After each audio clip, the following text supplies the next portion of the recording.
अस्सलाम अलैकुम स्टूडेंट्स इस करो स्टार्ट 9th क्लासुक अख बेहतरीन चैप्टर यथ नाव छु lines and angles clear use ये लाइन्स एंड एंगल्स छु ये छु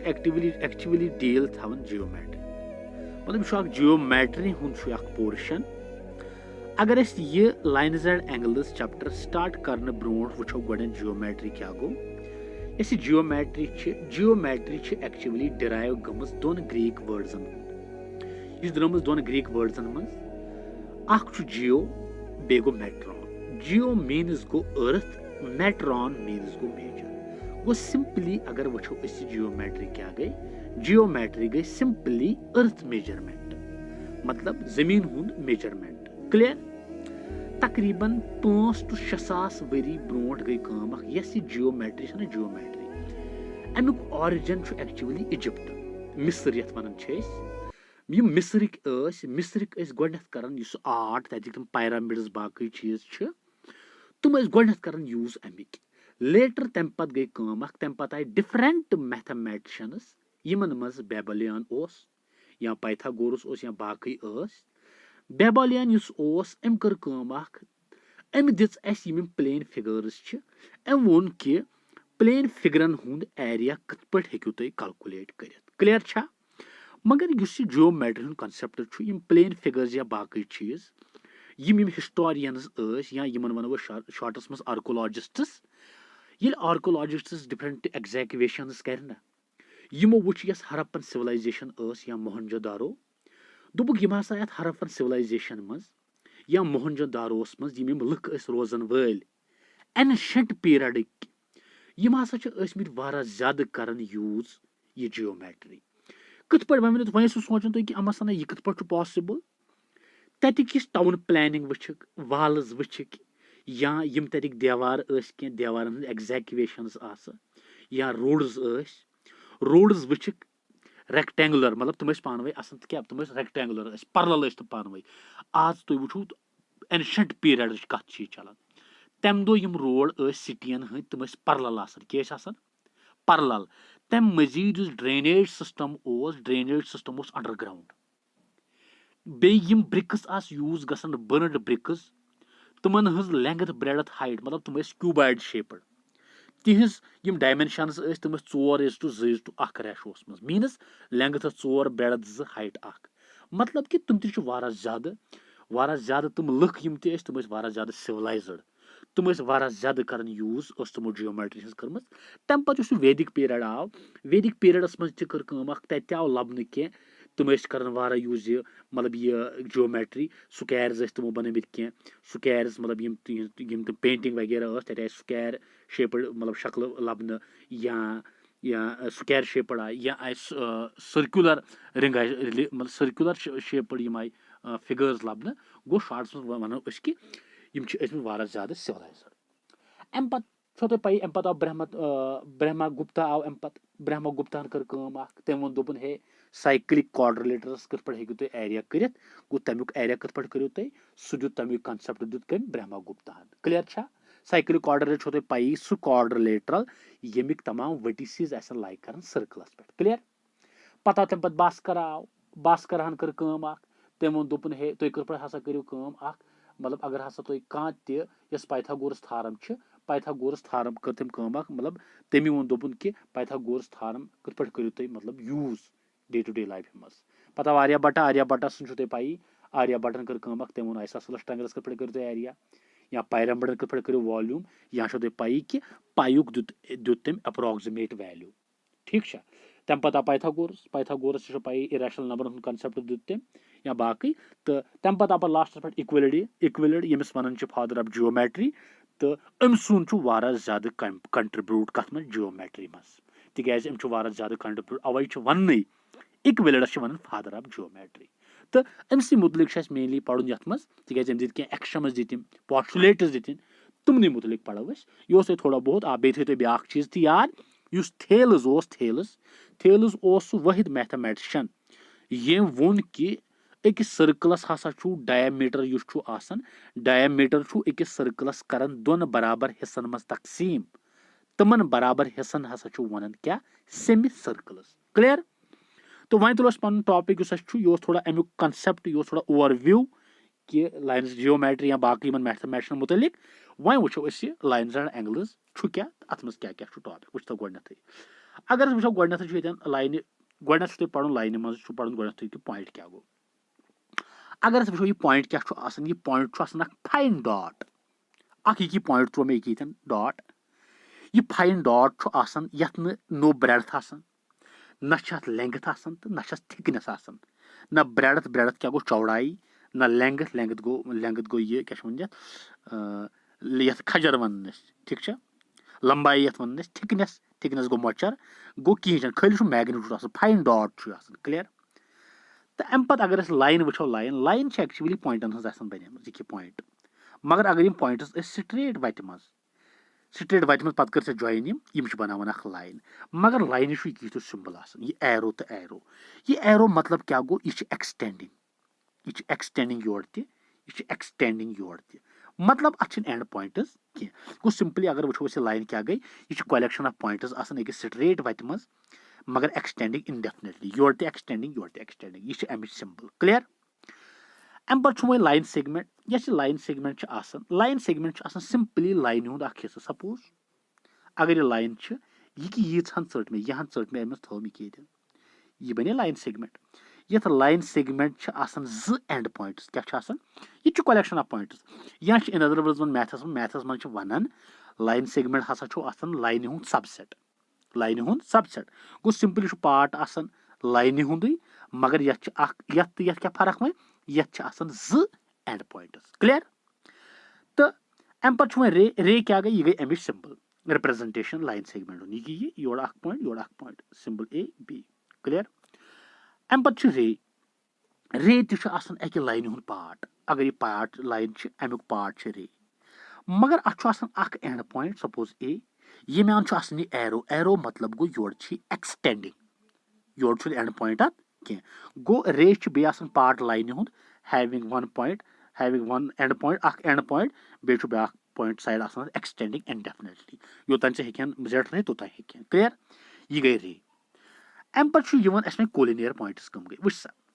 कोलिनियर पॉइंट्स दपन त्रे या त्रेव खोत ज्यादा पॉइंट्स तेल कोलिनियर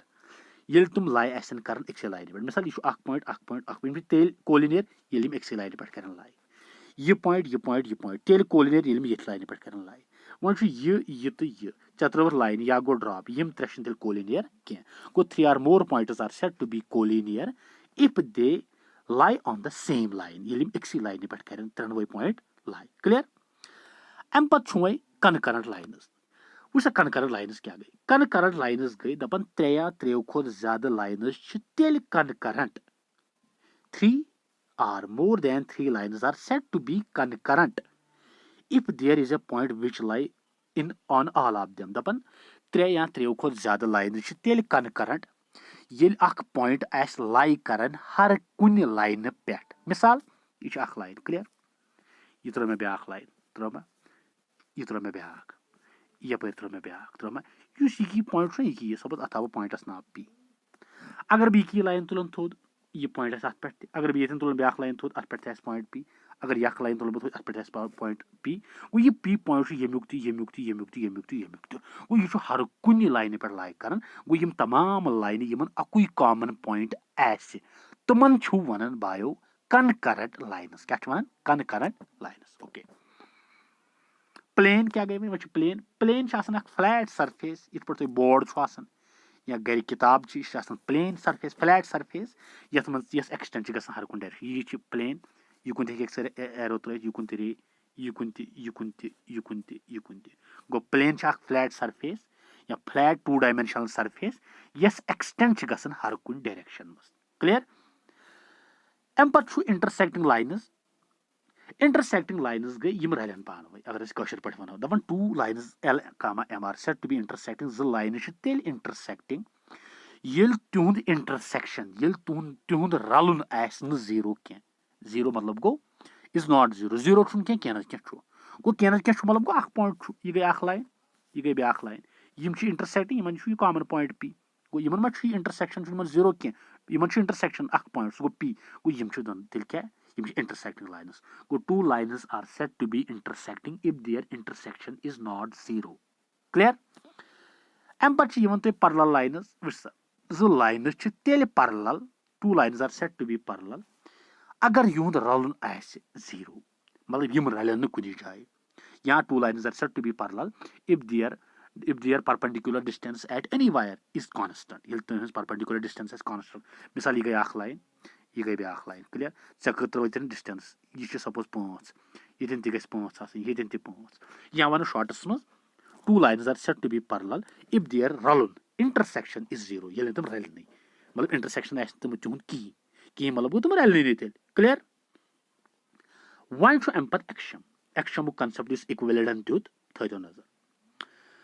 एक्शम गो एक्चुअली वो क्या एक्शम गो शॉर्टस मज ग्रांटेड फैक्ट्स क्या तुम बेसिक फैक्ट्स यम पोज मान the basic facts that are taken as granted but without proof तुम बेसिक फैक्ट्स यम पोज मान या सह स्टेटमेंट युस पोज मान मगर विदाउट प्रूफ बाया क्या तथ वन एक्शम क्या वन एक्शम क्लियर सह बेसिक फैक्ट युस पोज मान मगर प्रूफ वराई तथ वन एक्शम क्या वन एक्शम वन यम इक्विवेलेंस एक्शम्स अम दित एक्शम यमन मुतलिक पढ़ बे दिम पॉस्टुलेट्स तमन मुतलिक पढ़ थो नजर इक्विवेलेंस एक्शम्स गोडनुक एक्शम दपान things which are equal to the same thing are equal to one another दपान तुम चीज यम अक्सी चीजस आसन बराबर मिसाल के तौर पर ए बराबर बी एस क्लियर यपर ए बराबर सी एस ए बराबर बी एस ए बराबर सी एस यम तेल बराबर तेल बी बराबर कत सी एस थिंग्स मिसाल ए 5 यह गो 5 यपर ए 5 यह 5 यम 5 गो things which are equal to the same thing are equal to one another यम चीज पानवे आसन बराबर यम चीज अक्सी चीज चीज अक्सी चीज आसन बराबर तुम चीज आसन पानवे बराबर क्लियर ब्याक एक्शन दपान if equals are added to equals दपान अगर चीज बराबर मिसाल के तौर पर ए बराबर बी एस क्लियर अगर इक्वल्स कर एड योर तो योर यमिस कोर एड सी इक्वल मतलब सी कोर एड यमिस कोर C add A plus C थे बराबर बी प्लस सी एस मतलब दपान if equals are added to equals A B एस बराबर तन पान वो कोर सी एड योर तो सी ए प्लस सी एस बराबर वो बी प्लस सी क्लियर यह गो ब्याक एक्शन या सपोज 5 बराबर 5 ऐ कोर जेड योर तो कोर सेम जेड 7 गो ना 7 बराबर गो if equals are added to equals the wholes are also equal दपान if equals are subtracted from equals the wholes are also equal अगर वे इक्वल्स कर सबट्रैक्ट इक्वलों मज कमो मज इक्वल्स कर सबट्रैक्ट इक्वलों मज मिसाल चे ए बराबर कत बी एस क्लियर चे कोर सबट्रैक्ट सी यह कोर सबट्रैक्ट सी कोर यह ए माइनस सी एस फर्दर बराबर बी माइनस सी एस मिसाल अगर 10 बराबर 10 चे कोर योर 4 सबट्रैक्ट यह कोर 4 सबट्रैक्ट 10 4 6 गो बराबर 6 go if equals are subtracted from equals the remainders are also equal या wholes are also equal clear दपन things which coincide with one another are equal to one another दपन अगर जो चीज आसन करन coincide मिसाल के तो Bishu point अख अछ नाव a अथ पे ब्याक पॉइंट त b यम छु coincide करना यून मैग्नीट्यूड आसन पानवे बराबर ये छ लाइन अख अछ नाव ab क्या छु नाव ab ये छ 5 मीटर छत लेंथ अथ पे ब्याक लाइन एक्स वाई अथ पे बिल्कुल सच 5 यम आसन पानवे बराबर दपन थिंग्स तुम चीज यम पानवे करें कोइंसाइड आसन करन पानवे दपन तुम छु पानवे आसन बराबर तुम छ आसन पानवे ते बराबर ओके ब्याक दपन whole is always greater than the part दपन होल छु आसन ऑलवेज बोड़ कम को पार्ट को मिसाल के तौर पर तुम बनाओ कं चाय केटल मज यह केटल यम छ चाय गिलास यमो मज बोर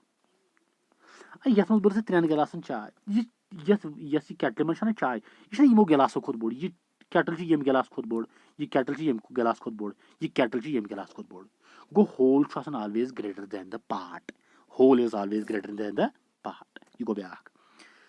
ब्याक क्या वन दपन things which are doubled of the same thing are equal to one another दपन अगर जो चीज बराबर मिसाल के तौर पर ए बराबर बी एस कोर डबल 2a यह कोर डबल 2a 2a बराबर 2bs मिसाल के तौर पर 10 बराबर कह 10 यह 10 कोर डबल यह कोर डबल 20 गो ना बराबर 20 गो things which are double of the same thing are equal to one another अगर जो चीज कर डबल पे नई चीज नीर तम पान फर्दर बे बराबर दपान things which are halves of the same thing अगर ऐ जो चीज बराबर ऐ कर तम नेसब मिसाल a बराबर ओड़े कत bs ऐ कोर a कोर नेसब b कोर नेसब यम तम पे बराबर मिसाल 10 बराबर 10 ऐ कोर 10 नेसब यह 10 नेसब सह गो 5 गो बराबर 5 दपान things which are halves of the same thing are equal to one another clear ब्याक एक्शन दपान अगर हसा ऐ चीज a ग्रेटर देन बोर्ड if one thing is greater than the second and second is greater than the third दपान तेल गोडनुक कत board तेल मतलब cs मिसाल 10 ग्रेटर देन कत 6 ग्रेटर देन 4 10 गो ना ग्रेटर देन तेल 4 a greater then b greater than c a go greater than c तेल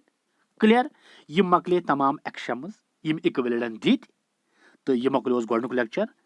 next lectures में पढ़ो इंशाअल्लाह रहमान पोस्टुलेट्स तो बे पढ़ो तथ फार्म इंशाअल्लाह रहमान ओके अल्लाह हाफिज अस्सलामु अलैकुम स्टूडेंट्स अस करो start lines and angles chapter दोयम लेक्चर क्लियर पतमिस लेक्चरस मज कर अमे लेक्चर अमे चैप्टर ओवरव्यू दुत क्लियर बे कर बेसिक कॉन्सेप्ट्स तम कर मे कोशिश तुम क्लियर कर तो वन फर्दर अत मज चीज यम यूज गन तुम पढ़ो तो पत तुलो तम पे इंशाअल्लाह रहमान थार वुच सा एक्शन वोन मे रात क्या गो वो ना वन पोस्टुलेट वुच सा पोस्टुलेट क्या गो पोस्टुलेट गई तुम एक्शंस यम रिलेट ना जियोमेट्री से थावन तुम बन पोस्टुलेट्स गो अगर सिंपल डिफाइन करो कि पोस्टुलेट क्या गो पोस्टुलेट गो एक्शंस रिलेटेड टू जियोमेट्री तुम एक्शंस यम रिलेट थावन जियोमेट्री से तुम बन तम साथ पोस्टुलेट्स क्या बन पोस्टुलेट्स क्लियर युस इक्विवेलेंट ओस अम दित 5 बेहतरीन पोस्टुलेट्स यमन थोक नाव इक्विवेलेंट्स 5 पोस्टुलेट्स ठीक छा तो यमन पोस्टुलेटन हुन गोडनुक पोस्टुलेट क्या छु वुस गोडनुक पोस्टुलेट क्या छु गोडनुक पोस्टुलेट वनन दपन a straight line can be drawn from any one point to any other point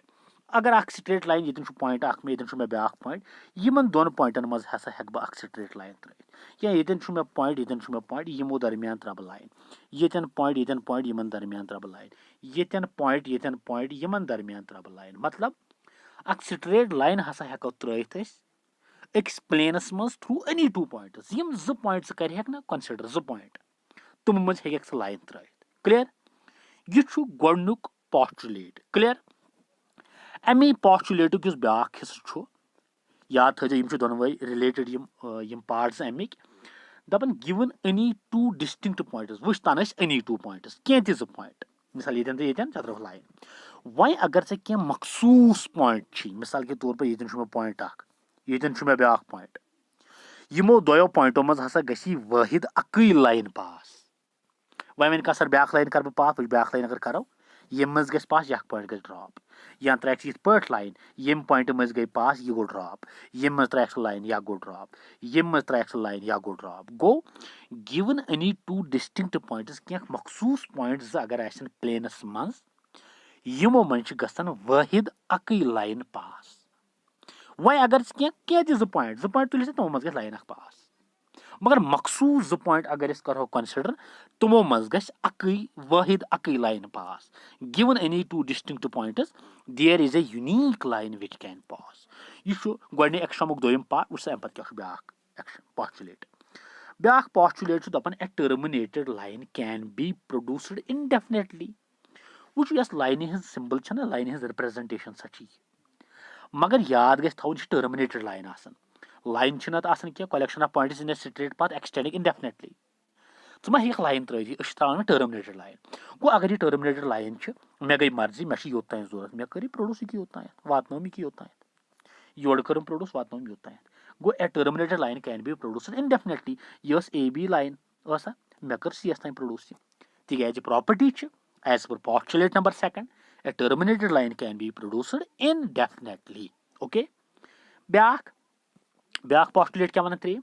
दपन a circle can be drawn with any centre and any radius दपन अगर ऐ कुछ सर्कल सेंटर पता रेडियस पता क्या सेंटर पता रेडियस यीचान तीचान ऐ सर्कल बन मिसाल मे सेंटर ये रेडियस मे बनो सर्कल ये सेंटर ये रेडियस मे बनो सर्कल ये सेंटर ये रेडियस मे बनो सर्कल ये सेंटर ये रेडियस मे बनो सर्कल गो a circle can be drawn with any centre and with any radius गो अगर सर्कल सेंटर पता रेडियस पता ऐ सर्कल बन पत यूत बोड़ सह तूत बोड़ ऐ बन क्लियर ब्याक पॉस्टुलेट दपन all right angles are equal to one another तमाम राइट एंगल पानवे बराबर राइट एंगल 90 मीटर अत यख राइट एंगल 90 मीटर यख राइट एंगल 90 मीटर यख 90 मीटर गो all right angles are equal to one another तमाम राइट एंगल पानवे बराबर तिकाज सेम मेजर सेम तिकाज एंगल 90 डिग्री क्लियर गो तमाम right angle equal to one another वुच सा वन पूंचम पॉस्टुलेट तो सारे खुद मेन पॉस्टुलेट सह वुच सा क्या दपन अगर हसा स्ट्रेट लाइन त्रो त्रो था अम स्ट्रेट लाइन फाल गसन दोन स्ट्रेट लाइन पे यह स्ट्रेट लाइन यह ब्या स्ट्रेट लाइन क्लियर ये स्ट्रेट लाइन यह सपोज एन यम स्ट्रेट लाइन सपोज यह एल यह एम गो यख स्ट्रेट लाइन गई फाल यमन दोन एलस तो एमस पे गया सच दैट यह ट्रांसवर्सल बनो यमन दो लाइन खतर अम बनो योर बनो अख एंगल योर बन जो angle interior angles on the same side of a transversal योर बनोन 1 तो 2 योर बनोन 3 तो 4 दपन ये हसा अख स्ट्रेट लाइन फाल गस दोन स्ट्रेट लाइन पे पत बनाए interior angles on the same side of a transversal पत अगर तुम इंटीरियर एंगल्स तुल यम same sides of a transversal पत अगर तुम तुल तुमन कोर सम अगर तुहद sum less than two right angles गो 160 डिग्री यम साइड यमन इंटीरियर एंगलन हुंद सम आसी 160 खोत कम दपन अगर तम साइड कर प्रोड्यूस यम हसा रल यम हसा ये अगर वो 1+2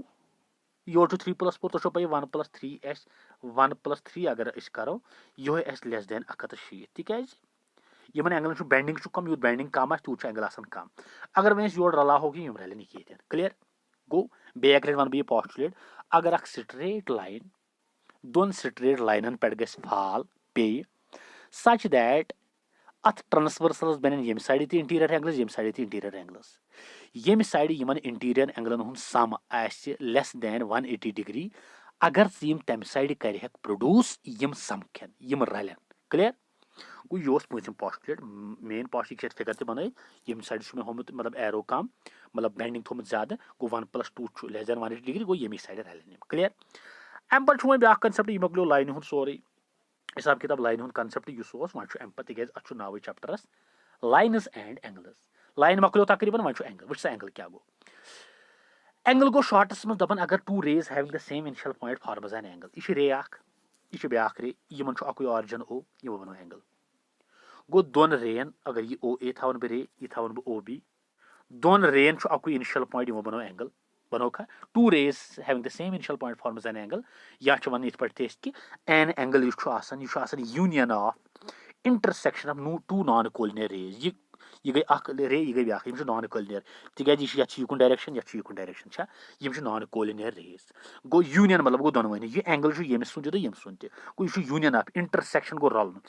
it is a union of intersection of two non collinear rays गो यह बनो एंगल एंगल ऑलवेज कर मेजर कमन मज डिग्रीजन मज तिकाज ब्रिटिश सिस्टमस मज एंगल कर मेजर डिग्रीजन मज तो 1 डिग्री बराबर वाल क्लॉक कन 60 मिनटन बराबर क्लियर वन यह गो एंगल गो वन डिफरेंट टाइप्स ऑफ एंगल्स यमन मज गोडनुक एंगल कुछ एक्यूट एंगल क्लियर वुच एक्यूट एंगल दपन अख एंगल तेल एक्यूट येल ये greater than as 0 less than 90 degree so angle यु 0 खोत ज्यादा 90 खोत कम सह एक्यूट एंगल क्लियर गो अगर मैं एक्स थो ये एक्यूट एंगल यह तेल एक्यूट ये 0 खोत ज्यादा 90 खोत कम तेल एक्यूट मिसाल 1 डिग्री 70 डिग्री 90 डिग्री गो यम गई एक्यूट एंगल्स क्लियर अम पे ओब्टूस एंगल अख एंगल तेल ओब्टूस ये सह 90 खोत ज्यादा 160 खोत कम क्लियर एक्स तेल ओब्टूस ये 90 खोत ज्यादा 160 खोत कम तेल ओब्टूस एंगल क्लियर अगर एग्जाम्पल दिमो हथ ओब्टूस 170 obtuse etc. यम सारी एंगल obtuse clear अब पत वो राइट एंगल अख एंगल तेल राइट एंगल येल अमुक मेजर आसि 90 डिग्री गो an angle is said to be right angle if it is measure is 90 degree clear गो एक तेल राइट एंगल येल अमुक मेजरमेंट आसि कूता 90 डिग्री ठीक छा अम पत स्ट्रेट एंगल अख एंगल तेल स्ट्रेट येल अमुक मेजरमेंट आसि 160 डिग्री गो an angle is said to be straight angle if it is magnitude या if it is major is 160 degree clear go acute angle क्या गो ये मेजर आसि 0 खो ज्यादा 90 खो कम obtuse गो युस 90 खो ज्यादा 160 खो कम राइट एंगल गो यथ 90 डिग्री आसि मेजर स्ट्रेट एंगल गो यथ 160 डिग्री आसि मेजर तो वन मेन इंपॉर्टेंट इस एक्सरसाइज मज गसन use that is your reflex angle reflex उस रिफ्लेक्स एंगल क्या गो दपन अख एंगल तेल रिफ्लेक्स येल सु 160 खोत आसि अलाव 360 खोत आसि कम युस 160 तो 360 दरमियान करना एंगल लाई सु आसान रिफ्लेक्स एंगल गो एक्स तेल रिफ्लेक्स ये 160 खोत ज्यादा 360 खोत कम आसि तेल रिफ्लेक्स गो 190 एग्जाम्पल 200 300 340 यम गई तमाम रिफ्लेक्स एंगल्स यम गई तमाम रिफ्लेक्स एंगल्स क्लियर गो an angle is said to be reflex if it is greater than 180 degree less than 360 degree complete angle go so angle yemuk measure as 360 degree an angle is said to be complete angle if it is magnitude if it is measure is 360 degree ठीक है तो ये complete angle angle at a point अगर ये point ये पे सोरे angle 360 degree planes मज ये मगर प्लेन एंगल कत कर गो 360 डिग्री अमुक मैग्नीट्यूड आसान गो यह बन तम साथ क्या कंप्लीट एंगल अम पे वो मे कोर मेंशन कह वन पे supplementary angles क्या गई two angles are said to be supplementary if their sum is 160 complementary angles कम गई ज एंगल तेल complementary आसन येल तुन सम 90 ठीक छा वन अम पे थॉर्म क्या गई थॉर्म थॉर्म एक्चुअली आसन सु स्टेटमेंट गो सु सेंटेंस इज either ट्रू आस या फॉल्स आस मगर दोनों आस न तथ वन स्टेटमेंट क्लियर गो थॉर्म क्या एक्चुअली स्टेटमेंट ये जरूरत लॉजिकल प्रूफ तो वुचमुत ये तुम थॉर्म प्रूफ कर तुम हमेशा तक प्रूफ पेवन कर अदरवाइज थॉर्म कह गो थॉर्म सह स्टेटमेंट ये जरूरत लॉजिकल प्रूफ क्लियर तो अम पे कॉरलरी कॉरलरी क्या गई कॉरलरी गई सू रिजल्ट तम रिजल्ट यम नबर द्रम यम डिड्यूस गन थॉर्म मिसाल थॉर्म कर प्रूव ते द्राव बे रिजल्ट सह कर एक्सरसाइज मज यूज एक्सरसाइज मज कर यूज सह बन तम साथ क्या कॉरलरी क्लियर गो कॉरलरी गो तुम रिजल्ट यम डिड्यूस गमित कम मज थॉर्म मज रिजल्ट डिड्यूस फ्रॉम थॉर्म तुम गई कॉरलरी क्लियर वन थॉर्म थॉर्म गोडनिच वो थॉर्म गोडनिच क्या दपन prove that two distinct lines can not have more than one point in common दोन डिस्टिंक्ट लाइन्स गई अलाहिद लाइन अगर यह अख लाइन यह ब्याख लाइन क्लियर दपन दोन डिस्टिंक्ट लाइन अकि पॉइंट वराई कहीं point common two distinct prove that two distinct lines can not have more than one point in common इस करो प्रूफ यह वुच सा अगर अस वुचो टू डिस्टिंक्ट लाइन्स ओर दित गिवन ज डिस्टिंक्ट लाइन्स गई अलाहिद lines two distinct lines L comma M यम इंटरसेक्ट कर each other at point O अस वन कि यमन अकि पॉइंट वराई कहीं कॉमन पॉइंट मतलब यम ज्यादा खो ज्यादा अक्सी पॉइंटस पे कर मतलब इंटरसेक्ट गो two distinct lines L comma M intersect at a point P यम कर इंटरसेक्ट कत पॉइंटस पे पी एस पे अस क्या कर मोलूम अस वन कि two lines L comma M can intersect in at most one point यम इंटरसेक्ट कर वाहिद अक्सी पॉइंटस पे अक पॉइंट वराई कुन पॉइंटस पे कर इंटरसेक्ट क्लियर प्रूफ क्या कोर वुच सब बह कर कंट्राडिक्टेड प्रूफ निमो अस करो इस लेखो suppose L comma M intersect कर दोन पॉइंटन पे सपोज यह एल यह ब्याख लाइन एम यम हसा दोन पॉइंटन पे कर इंटरसेक्ट क्लियर सपोज जो पॉइंट थोक ऑलरेडी यमन पी बे थो ब्याख सह थो क्यू गो यम इंटरसेक्ट कर दोन पॉइंटन पे कत पी कामा क्यूस clear P comma Q common points यमन दोनवनी लाइन एल तो एमस गो अगर इन दोनवनी ज पी तो क्यू कॉमन पॉइंट ये पे तन पी कॉमन पॉइंट सो दोनवनी लाइन पे लाई कर अगर वह पी तो क्यू कॉमन कॉमन मतलब गो यह एल लाइन पे लाई कर एमस पे गो तेल पी कामा क्यू लाई कर लाइन एलस पे पी कामा क्यू कर लाई कत एम लाइन पे गो अगर वो ये कि then line L contains both points P and Q, तेल छु line L पे P तो Q दोनों point तो M line पे तो दोनों point इसमें वही हो फिगर एक ही है यह पे तो P कामा Q यपर M line छ अत पे तो P कामा Q छा गो मगर यम दोनों तो पाई P कामा Q दोनों डिस्टिंक्ट पॉइंट्स गो यम दोनों कत पे लाइक करन अख करन L's पे बे करन M's पे मगर तो पाई कि पॉस्टुलेट क्या वन अरी कोर पॉस्टुलेट प्रूव कि अकई लाइन अख यूनिक लाइन हसा पास गसन दो डिस्टिंक्ट पॉइंटों मज अगर P कामा Q जो डिस्टिंक्ट पॉइंट्स यम दोनों कर L's पे लाई तो M's पे लाई मगर यह पॉसिबल तिकाज दो डिस्टिंक्ट पॉइंटों मज वाहिद अकई line pass but by postulate there is a unique line which can pass through two distinct points गो अतन ननन कि P कामा Q यमो दो डिस्टिंक्ट पॉइंटों मज गस अकई लाइन पास या L या M अकई गो वन अकई पॉसिबल केस कि तेल L पाने लाइन M यह अकई लाइन तेल L M अकई लाइन गो अगर L तो M अकई लाइन तेल हरकन कोर सपोर्शन यह so this is against our supposition यह मतलब यह गो ना तेल सपोर्शन कोर सपोर्शन कोर यह द्रा ना स्टेटमेंट यह अगेंस्ट सैन सपोर्शनस गो तेल तेल सपोर्शन कोर हरकन यह रॉन्ग यह ठीक कह तिकाज अगर पॉस्टुलेटस अक साइड एक्शम अक साइड बे साइड सोन सपोर्शन हे गलत मगर एक्शम तो पॉस्टुलेट हे गलत कह गो therefore our supposition is wrong तिकाज सोन supposition wrong hence two distinct lines can not have more than one point in common दोन डिस्टिंक्ट लाइनन नसा तेल अक पॉइंट वराई कहीं आसान कॉमन क्लियर छा गो यह मकले थॉर्म गोडनिच तो नेक्स्ट लेक्चरस मज करो वारकार एक्सरसाइज स्टार्ट ओके अस्सलाम अलैकुम स्टूडेंट्स अस करो start lines and angles chapter next lecture clear पतमें दोन लेक्चरन मज कोर अस काम अख कोर अस लाइन्स एंड एंगल्स चैप्टर अमुक कंसेप्ट पोड़ अस बे पढ़ थारम अख वन युस नेक्स्ट लेक्चर यथ मज पढ़ो अस फर्दर कंसेप्ट बे क्या डिफरेंट एक्शम्स यम यूज गसन तो बे पढ़ो क्या थारम क्लियर यस वन थारम दोम क्या वन दपन अगर हसा इफ टू लाइन्स इंटरसेक्ट अगर हसा ज लाइन कर इंटरसेक्ट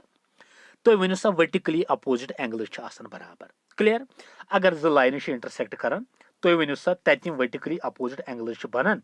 यम पानवे बराबर मतलब यह बराबर यह एंगल बराबर यह क्लियर अगर अस वो कि ज लाइन थायस ये AB तो CD ज लाइन यम इंटरसेक्ट कर each other at point O us one यह एंगल बराबर यह एंगल बराबर यह एंगल्स क्लियर छा गो ये थार्म मज क्या गिवन मगर यह थार्म प्रूव करने ब्रोट वन बह तुम फर्दर ब्याक एक्शम क्या वन मे होथ मज लिखाव कह ब्याक एक्शम वन दपन हसा अगर हसा अख straight line AB clear AB अगर अख स्ट्रेट लाइन अत पे रे अख स्टैंड अत रे नाव OC क्लियर छा सच दैट अत बनन ज एडजसेंट एंगल्स यह एंगल तो यह एंगल बनन छा बनन यमन दोनवनी हुंद सम 170 मीनस एंगल 1 प्लस एंगल 2 बराबर 170 मतलब अगर रे अख खड़ा एक स्ट्रेट लाइन पे यम एडजसेंट एंगल ज बनान यमन हुंद सम बराबर 170 कुन ति जाय का रे आस खड़ा या ज रे आसन खड़ा एकस लाइन सेगमेंट पे सेम आस इनिशियल पॉइंट तत यीत एडजसेंट एंगल्स बन तुंद सम बराबर 170 ये बने ज गो यमन हुंद sum 170 means if a ray stands on a line the sum of adjacent angles so formed is equivalent to 170 clear one दीतो नजर तो थार्मस क्या गो मे AB तो CD मे ज लाइन यम इंटरसेक्ट कर each other at point O छा किन गो मे क्या कर मोलूम एंगल AOC छा बराबर एंगल BODS मे वन एंगल AOD छा बराबर एंगल BOCS क्लियर गो यम ज एंगल मे पानवे हावन बराबर ठीक छा वो सा क्या दिल तो पाई ये फिक्र मज यस OC रे यह OC रे यह खड़ा AB लाइन पे छा एज पर वुनिक मे एक्शन वोन तेल दोन adjacent angle sum 170 means angle AOC plus angle BOC is equal to 170 छा sum of adjacent angle so formed 170 वुनिक एक्शन रे OB खड़ा OB रे खड़ा CD लाइन सेगमेंट पे Therefore angle BOC plus angle BOD ये angle plus ये angle गो 170 sum of adjacent angles clear दोयम equation अगर वह गोडनिच इक्वेशन तो दोयम इक्वेशन करो कंपेयर LHS 170 योर ती 170 गो RHS जरूरी बराबर means angle AOC plus angle BOC बराबर angle BOC plus angle BOD BOC तो BOC गो कैंसल गो द्राव एंगल AOC द्राव बराबर एंगल BODS क्लियर सिमिलरली अगर इथे पे करो वह सेम यो प्रोसीजर अस नेर AOD नेर बराबर एंगल BOCS सिंपल करो OA रे ये पे खड़ा ये प्लस ये 170 पत OD खड़ा ये पे ये एंगल प्लस ये एंगल 170 ये गस कैंसल ये नेर बराबर ये नेर गो अस कर ये थारम दोयम थारम कर प्रूव गो ये लेखो सिमिलरली लिख ये कि AOD बराबर BOCS गो दोनों पार्ट गई प्रूव अतन गो ये गई ब्याक थारम प्रूव क्लियर बेन जैक्शम लिखित वो क्या दिल इसमें तन वोन कि अगर रेख खड़ा अकिस लाइन पे at sum of adjacent angle 170 अमुक ब्याक एक्शन दपन अगर हसा ऐ sum of two adjacent angles 170 clear यह रेख खड़ा छा साइड एड ये एंगल प्लस ये एंगल 170 ये प्लस ये 170 छा दपन अम सात यम नॉन कॉमन आर्म्स आसन यमन दोन एंगलन हंद यमो 170 बनो सम मिसाल येम एंगलन तो येम एंगलन बनो 170 गो इस AOC तो BOC OC common arm non common arms गई AO तो OB दपन अगर sum of two adjacent angles 170 यम नॉन कॉमन आर्म्स तुम हसा बनानी स्ट्रेट लाइन मीन्स AOB हसा स्ट्रेट लाइन क्लियर यह ब्याक एक्शन यह गस यूज चलो वह करो अम पत गो डायरेक्ट एक्सरसाइज पे एक्सरसाइज क्वेश्चन नंबर फर्स्ट वो क्वेश्चन फर्स्ट क्या वन दपान in fig this lines AB तो CD कर इंटरसेक्ट एट पॉइंट O छा कर ओस पे कर लाइन इंटरसेक्ट ओस पे कर इंटरसेक्ट सच दैट ये एंगल प्लस ये एंगल 70 क्लियर छा AOC तो BOE 70 फर्दर एंगल BOD 40 छा यह 40 मगर तो पाई ये लाइन AB तो CD कर पान इंटरसेक्ट CD पॉइंट ओस पे छा ये एंगल 40 यह एंगल तक 40 गो छा कि तिकाज वर्टिकली अपोजिट एंगल लाइन कर इंटरसेक्ट वर्टिकली अपोजिट गो यह अगर 40 ये गो बाया 40 गो अस द्राव AOC द्राव 40 मगर AOC तो BOE 70 यह 40 गो तेल 30 गो अगर यह 30 गो यह 40 स्ट्रेट लाइन ये एंगल प्लस ये एंगल गो 170 सम ऑफ एडजस्टेंट एंगल्स 170 यमन दोनों सम 70 यह गो सोद 170 माइनस 70 सह गो 110 गो कि COE गो शॉर्टस में अगर वो ये गिवन दिख कि AOC तो BOE 70 डिग्री छा यह तो यह 70 क्लियर BOD 40 यह गो 40 वर्टिकली अपोजिट एंगल छा मगर यप AOC बराबर BODS वर्टिकली अपोजिट एंगल्स मगर AOC 40 गिवन तेल गो BOD ते 40 गो अगर AOC 40 मगर AOC प्लस BOE 70 यप गो AOC बराबर BODS छा BOD को हेर 40 AOC को 40 गो AOC को 40 AOC प्लस BOE 70 गिवन दिख गिवन AOC 40 अगर त्रो ये प्लस BOE 70 BOE गो 70 माइनस 40 तिकाज 40 गो ट्रांसपोज सह गो BOE द्राव 30 द्रावा गो BOE द्राव 30 मगर अगर ये वो ये एंगल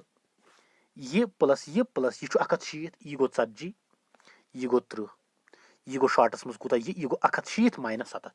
गो COE कूता गो एंगल अगर ये वो AOC BOE COE 170 linear pair यह स्ट्रेट छा यह पे लाइन सेगमेंट यह लाइन सेगमेंट यह ब्याक यह प्लस यह 170 लीनियर पेयर यह 40 यह 30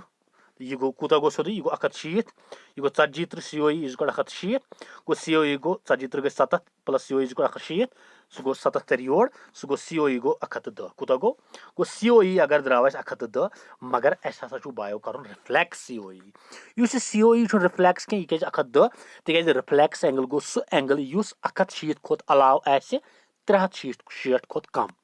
गो यह COE 110 यह रिफ्लेक्स कह तेल कुछ COE यह बाया रिफ्लेक्स गो ये रिफ्लेक्स COE कत गो बराबर यह गो सोरे एंगल माइनस यह COE गोवा गो अगर यह पॉइंट ये पे बाया यह एंगल कूत दित यह 110 दित चे सोरे एंगल कर मोलूम यह गो सोरे एंगल माइनस 110 गो रिफ्लेक्स एंगल COE कत बराबर तेल रिफ्लेक्स एंगल COE गो बराबर तेल कंप्लीट एंगल 360 माइनस ग COE गो कंप्लीट एंगल सोरे माइनस ग यह एंगल यह 110 सह गो 1 कंप्लीट एंगल माइनस 110 सह गो 360 माइनस COE सह गो 360 माइनस 110 सह गो COE गो 200 तो अस मकलो यह एक्सरसाइज फर्स्ट गोड क्वेश्चन ओके नेक्स्ट चैप्टर्स मज करो वार कार एक्सरसाइज हिंद बाकी क्वेश्चन ओके अस्सलाम अलैकुम स्टूडेंट्स अस करो start lines and angles chapter चूरिम लेक्चर पतमिस लेक्चरस मज कोर अस गोडनिच एक्सरसाइज हुंद गोडनु क्वेश्चन तो क्या थार्म कर तथ मज सिंप्लीफाई यथ लेक्चरस मज करो अस वही दोयमी क्वेश्चन पे स्टार्ट युस दोयम क्वेश्चन छु अमे एक्सरसाइज हुंद यह वनान कि दपन इन फिगर दिथ लाइन्स XY तो MN कर intersect each other at point ओस पे क्लियर तो पई अगर जो लाइन कर इंटरसेक्ट कुन पॉइंटस पे अत बन वर्टिकली अपोजिट एंगल्स तम पान बराबर छा कि न पतम थार्म मज core prove if two lines intersect each other then vertically opposite angles are equal clear गो यन ओस पे कर इंटरसेक्ट MN तो XY such that POY angle यह कि POY angle युस 90 डिग्री बे युस यह POX angle छु यह POX angle युस छु यह ओम डिवाइड कर रे अमज अत त्रावन यथ नाव छु OM अम कोर्मुत दोन एंगलन मज डिवाइड यम ज एंगल अतन यह रिप्रेजेंटेशन A तो B मगर यम ज एंगल यम अम रे युस सोरे एंगल POX को डिवाइड A तो B यस मज मगर यह A तो B युक यमन हुंद रेशो छु A:B छु बराबर कत 2:3 मतलब अगर यह सोरे एंगल छु 5 हिस्से पांचों हिस्सों मज युस A छु यह छु 2 हिस्से तो B छु 3 हिस्से हिस्से मतलब हिस्से एक्यूरेट वैल्यू न क्या गो A छु 2 रेशो B छु 3 रेशो टोटल छु 5 रेशो क्लियर क्लियर छा वन दपन फाइंड अस क्या कर मोलूम अस C कर मोलूम क्लियर छा वुस अस करो काम it is given that POY छु 90 डिग्री दित ओरे गिवन छा कि न A:B छु 2:3 रेशोस मज ओरे दित क्लियर यन कर काम एंगल POY अगर छु 90 डिग्री POX तो गो 90 डिग्री तो यह स्ट्रेट लाइन OP छु परपेंडिकुलर अगर यह 90 यह गो 90 लीनियर पेयर छु 90 या गो 1 माइनस 90 यह गो 90 तेल गो POY is equal to POX यह 90 छा द्रावा कि अगर अस POX द्राव 90 द्रावा यम दोनों बराबर POX द्रावस 90 द्रावा कि मगर POX जुस एंगल यह POX एंगल A तो B यस मज ओमुत फुटरावन यथ हिस्सस मज गो मे लुक POX बदल A plus B is equal to 90 छा कि वन युस A तो B A is to B यम एंगल यम कत रेशोस मज 2:3 यह रेशो एक्यूरेट वैल्यू एंगलन हुन क्या वन एक्यूरेट वैल्यू बनाने खतर कॉमन फैक्टर दोनवनी थावन सह कॉमन फैक्टर तुल मे सह थो मे X A थो मे 2X B थो मे 3X X दोनवनी कॉमन फैक्टर गो यह बनो accurate angle 2X X variable X नेर पे दिमो अत मज अस नेर वैल्यू गो A थो मे 2X B थो मे 3X वन अगर ये A plus B is equal to 90 अगर अत मज त्रो A बदल 2X B बदल throw 3X is equal to 90 3 2 गई 5X इज इक्वल टू 90 छा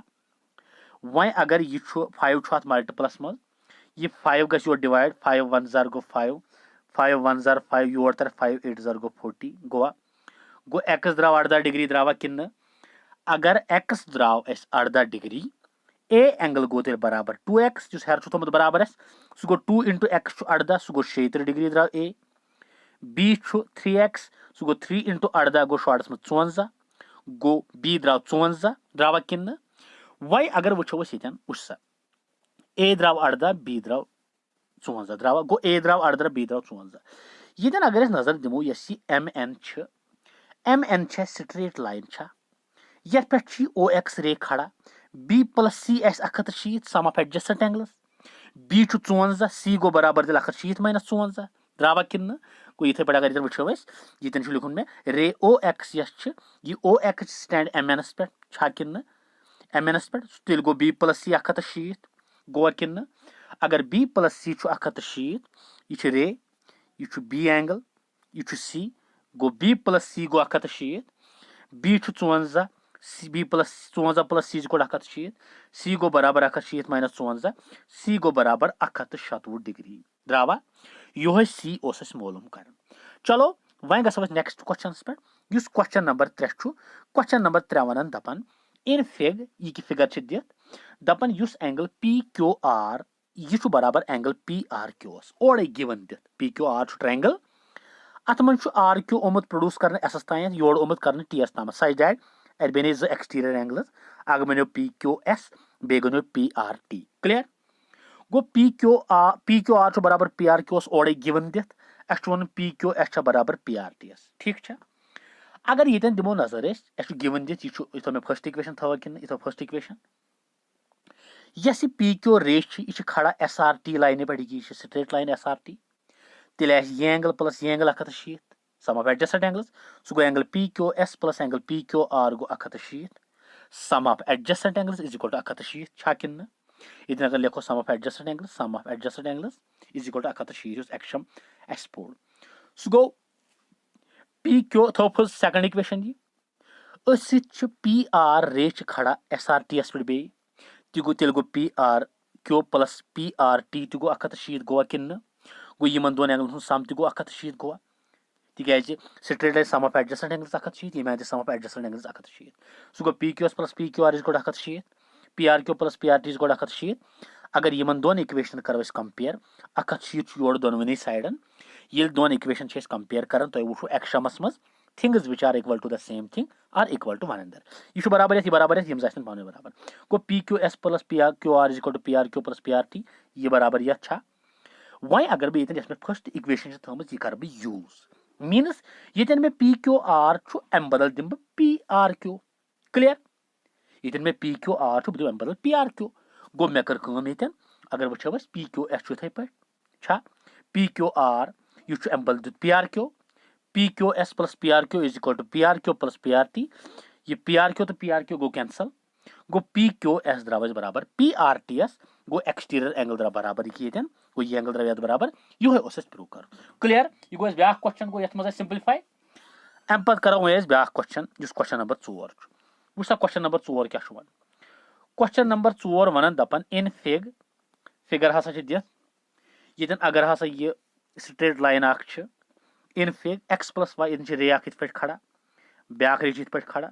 ये एंगल एक्स यह वाई यह एक्स वाई यह डब्ल्यू तो यह जड़ दपन in fig X plus Y यम जो एंगल बराबर डब्ल्यू प्लस जड़स मतलब यीथान यह तीथान यह क्लियर दपन तुम वनु सा कि ए ओ बी यह नाव ए यह नाव ओ यह नाव B A O B straight line बनान कि अगर फिगर कुन गो यह फिगर बन वह क्या वन दपन यह नाव कह वह सा ये यह नाव ए यह पॉइंट ओ तो यह नाव बी अस one A O B straight line A O B straight line clear तो यह एंगल यह एक्स यह वाई यह डब्ल्यू यह जड़ यह एक्स प्लस वाई बराबर डब्ल्यू प्लस जड़स ओड़े दित अस वन कि ए ओ बी यस लाइन यह स्ट्रेट लाइन तुम पी मे रात वोन सह दोयम एक्शम कि अगर अस सम ऑफ टू एडजेसेंट एंगल्स 160 तेल यमन दोन एडजेसेंट एंगलन हुंद यमन सम 160 यमन हज यम नॉन कॉमन आर्म्स आसन तुम बनावन स्ट्रेट लाइन वह अगर ये दिमो नजर यथ मज अगर मे ये एक्स प्लस वाई द्राव बराबर 160 तेल ए O B बनावन straight line Teej यह ओ ये अगर नाव थोस क्या ओ डी या बे क्या यह ओ डी यह कॉमन आर्म इन दोनवनी यह ओ ए तो O B non common arm तेल बनाए स्ट्रेट लाइन बनाए कि थो नजर ये वह क्या गो अस कर एक्स प्लस वाई तुम पी कि angle at a point angle at a point अगर बेतन फिगर अख बनाव यह स्ट्रेट लाइन त्रो मे यथ हा नाव ए यह गो बी यह गई रे यह गई ब्याख रे यथ हाव नाव सपोज सी यथ गो नाव डी यह गो एक्स यह गो वाई यह गो डब्ल्यू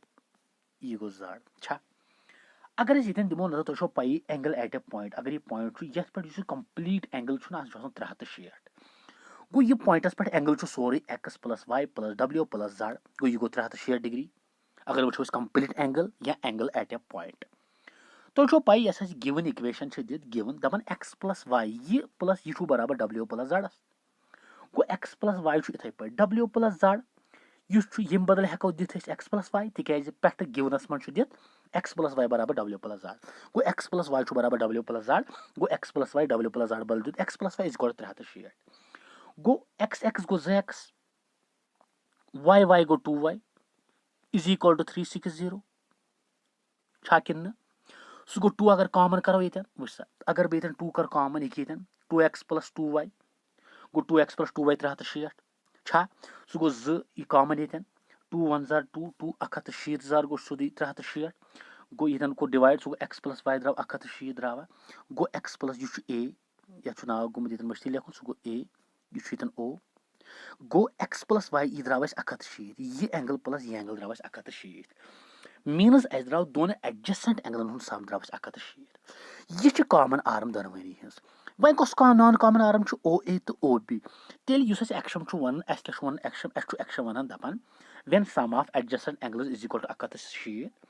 ये दोन एडजसेंट एंगलन सम 160 then the non common arms of the angles दपान यम नॉन कॉमन आर्म्स यमन दोन एडजसेंट एंगलन हज दपान तुम हसा बनायन तेल क्या स्ट्रेट लाइन बनायन तुम सचे बाय कस ओ ए तो O B therefore A O B यह हसा ऐसी बाय स्ट्रेट लाइन क्लियर यह मोगल त्रेम question okay next question next इंशाल्लाह नवा लेक्चर तथ मज करो बाकी एक्सरसाइज क्वेश्चन चलो ओके अल्लाह अस्सलाम अलैकुम स्टूडेंट्स अस करो स्टार्ट लाइन्स एंड एंगल्स चैप्टरुक पम लेक्चर पतमिस लेक्चरस मज कर चूरिम त्रेम तो दोयम क्वेश्चन सिंप्लीफाई यथ मज तुलो पम क्वेश्चन युस अख इंपॉर्टेंट क्वेश्चन पम क्वेश्चन क्या वन दपन in fig P O Q is a line दपन यथ फिगर मज पी ओ क्यू यह straight line clear ray O are yes रे यह परपेंडिकुलर यह पे 90 डिग्री एंगल बनावन क्लियर छा यह 90 डिग्री एंगल बनावन to a line P Q O S is another ray दपन यस ओ एस ब्याख रे लाई करन कत कत ओ पी एस तो ओ आर रेन दरमियान क्लियर प्रूव दैट दपन R O S prove that angle R O S दी सो हथ कर बराबर 1/2 of angle Q O S plus P O S यह दिन हथ clear minus R O S angle हथ दिन बराबर कत यह angle R O S 1/2 of angle Q O S यह सोरे angle minus angle P O S वह क्या दिल अगर वो गिवन क्या given ray O R perpendicular line P Q clear छा तो अनदर रे यस ओ एस यह लाई करन ओ आर एस तो ओ पी एस दरमियान छा किन वही क्या मालूम कर मालूम आर ओ एस बराबर 1/2 of angle Q O S minus P O S clear छा थो नजर ये क्या दिल वो करो गो एंगल आर ओ एस थवन बराबर 1/2 of angle Q S minus P O S अगर वो कि O R perpendicular P Q छा किन गो angle R O Q 90 degree तो आर ओ पी त 90 डिग्री तिकाज O R stand ray P Q straight line पे गो sum of adjacent angles 160 as per axiom अगर R O Q 90 R O P ती गो 90 आर ओ पी गो 160 minus 90 गो आर ओ पी गो बराबर 90 डिग्री क्लियर गो यह थो फर्स्ट इक्वेशन थो सेकंड इक्वेशन यमन दोन कोर compare as per axiom things which are equal to the same thing are equal to one another 90 गो आर ओ क्यू गो बराबर आर ओ पी एस थर्ड इक्वेशन क्लियर अम पत कर अगर अस फिगर मज वो यह R O Q R O Q angle R O Q यह एंगल ये पे योतान यह हेक ना बह लिखित Q O S minus R O S मे यीच एंगल हन जरूरत मे लोग यह सोरे एंगल माइनस कर मे यह रस अगर मे सपोज यह मे कह एंगल मे यहन कर मालूम गो बह हेक ना लिखित यह सोरे माइनस यहन सपोज अगर यह सोरे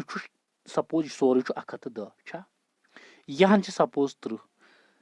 या यहन 60 डिग्री यह सोरे 110 यहन 60 यह गो ना सोरे 110 माइनस 60 सह गो सोदी कूत सह गो 50 डिग्री गो इथे पे कर मे यह एंगल ये R O Q R O Q लूख मे Q O S minus R O S वन कह सर Q O S minus R O S तिकाज टुपलोस मज दिख क्यू ओ एस तो आर ओ एस अमी मूजूब कोर मे यह angle R O Q express कत मज क्यू ओ एस तो आर ओ एस मज क्लियर गो मे लिख आर ओ क्यू कत बराबर क्यू ओ एस यह सोरे माइनस यह आर ओ एस क्लियर तो यह थो मे कम इक्वेशन यह थो मे ूरम पम वन आर ओ पी गो यह सोरे एंगल यह हेकन मैं लिखित R O S minus P O S हेकना लिखित कि वो अगर सपोज 60 डिग्री एंगल 60 हेकन मैं लिखित 30 प्लस 30 या 40 प्लस 20 इथे पे लुक मे आर ओ पी यह लुक मे R O S minus P O S फर्क मा पे कहीं गो मे लुक आर ओ क्यू लुक मे Q S minus P O S R O P लुक मे R O S minus P O S clear यम दोनवे इक्वेशन ूरम तो पम तुज मे कर मे यूज यह इक्वेशन थर्ड मज क्लियर गो यस इक्वेशन थर्ड अगर तुम इक्वेशन थर्ड वो अत मज कर मे आर ओ क्यू बदल दुम Q S minus R O S R O P बदल दुम R O S minus P O S गो आर ओ क्यू बदल क्या बन Q O S minus R O S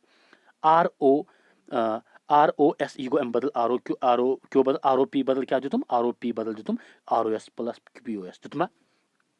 तो पे मे अक साइड आर ओ एस यह बे साइड क्या वन हाफ कर बन अगर बह आर ओ एस योर प्लस यह माइनस आर ओ एस तार बह युन यह पी ओ एस तारन युन वन कह सर पी ओ एस क्या तोर युन आर ओ एस क्या तोर युन तिकाज पे अगर दिमो नजर अस क्या मालूम कर Q O S minus P O S गो पी ओ एस माइनस मज इसीलिए तोर मे युन गो मे कर मे तोर यह पी ओ एस यह तोर मे योर सॉरी यह तोर मे योर पी ओ एस तो आर ओ एस तोरम योर गो यह बनो R O S plus R O S योर बनो Q O S minus R P O S मे द्राव एल एच एस वन मे योर R O S plus R O S गो 2 times R O S clear योर angle Q S minus P O S 2 योर multiple यह divide सह गो one half of angle Q O S minus P O S is equal to R O S और R O S is equal to one half of Q S minus P O S बे वन बैक लेट मे कर यस equation 3 तो 4 yes equation 4 तो 5 यह कर मे यूज त्रेम मज गो मे दुल आर ओ क्यू बदल दुत मे Q S minus R O S clear R O P बदल दुम R O S minus P O S तोरम युन बनो माइनस आर ओ एस तोरम युन बनो प्लस योर Q S minus P O S L H S द्राव मे R O S plus R O S गो 2 times R O S 2 multiple you divide one half of Q S minus P O S is equal to R S और R O S is equal to 1/2 Q O S minus P O S यह गो question number 5 simplify वन तुलो question number 6 वो question number 6 क्या one दपन it is given that X Y Z बाया 64 तो यह एक्स वाई लाइन यह प्रोड्यूस कर पी एस ताम क्लियर गो एक्स वाई जेड मे ओर दिख 64 कि गो एक्स वाई जेड 64 तो एक्स वाई आई प्रोड्यूस कर कोत पी एस ताम आया कि गो पी एस ताम प्रोड्यूस कर सच दैट दपन बे रे वाई क्यू दिख यह कर सरसी एंगल्स बाइसेक्ट युन त्रावन सेम युन त्रावन सेम क्लियर कि बाइसेक्टर सह बाइसेक्टर गई सा लाइन सेगमेंट या सा रे यस अकिस एंगलस दोन बराबर हिस्सन मज कर तकसीम इथे पे रे आ रे वाई क्यू बाइसेक्ट कर angle Z Y P S वह दोन बराबर हिस्सन मज कर तकसीम एंगल एक्स वाई क्यू यह सोरे एंगल मालूम कर reflex angle Q Y P कर मालूम तो पाई रिफ्लेक्स एंगल गो सह एंगल 160 खोत अलाव 360 खोत कम आमन दरमियान कर लाई गो 160 कम रिफ्लेक्स कह क्लियर गो अगर ये करो मे लुक it is given that X Y Z 64 गो एक्स वाई जेड 64 तो वाई क्यू बाइसेक्ट कर गो यहन गई बराबर मे लुक जेड वाई क्यू बराबर जेड वाई पी एस तिक बाइसेक्टर दोनवे बराबर मे थम दोनवे एक्सस बराबर थे कि गो अगर दोनवे थे मे एक्सस बराबर क्लियर वन कर बह ये वुच थे नजर सिनस युस येतन एंगल एक्स वाई अगर यथ दिमो नजर angle X Y Z plus angle Z Y Q plus angle P Y Q बराबर 160 तिकाज लीनियर पेयर छा किन्न लीनियर पेयर गो 64 X Y Z 64 X plus X गो 2x is equal 160 minus 64 clear छा किन्न तिकाज एक्स वाई जड़ पे दित 64 छा x Y Z 64 angle X Y Z 64 दित क्लियर छा किन्न एक्स वाई जड़ यह करो थोड़ा पत पान एक्स वाई जड़ यह ओड़े दित 64 डिग्री छा अगर x Y Z 64 Z Y Q तो क्यू वाई पी दोनों दित एक्सस यह गो X plus X clear is equal 160 सह गो 64 कोर यह ट्रांसपोज यह बन minus your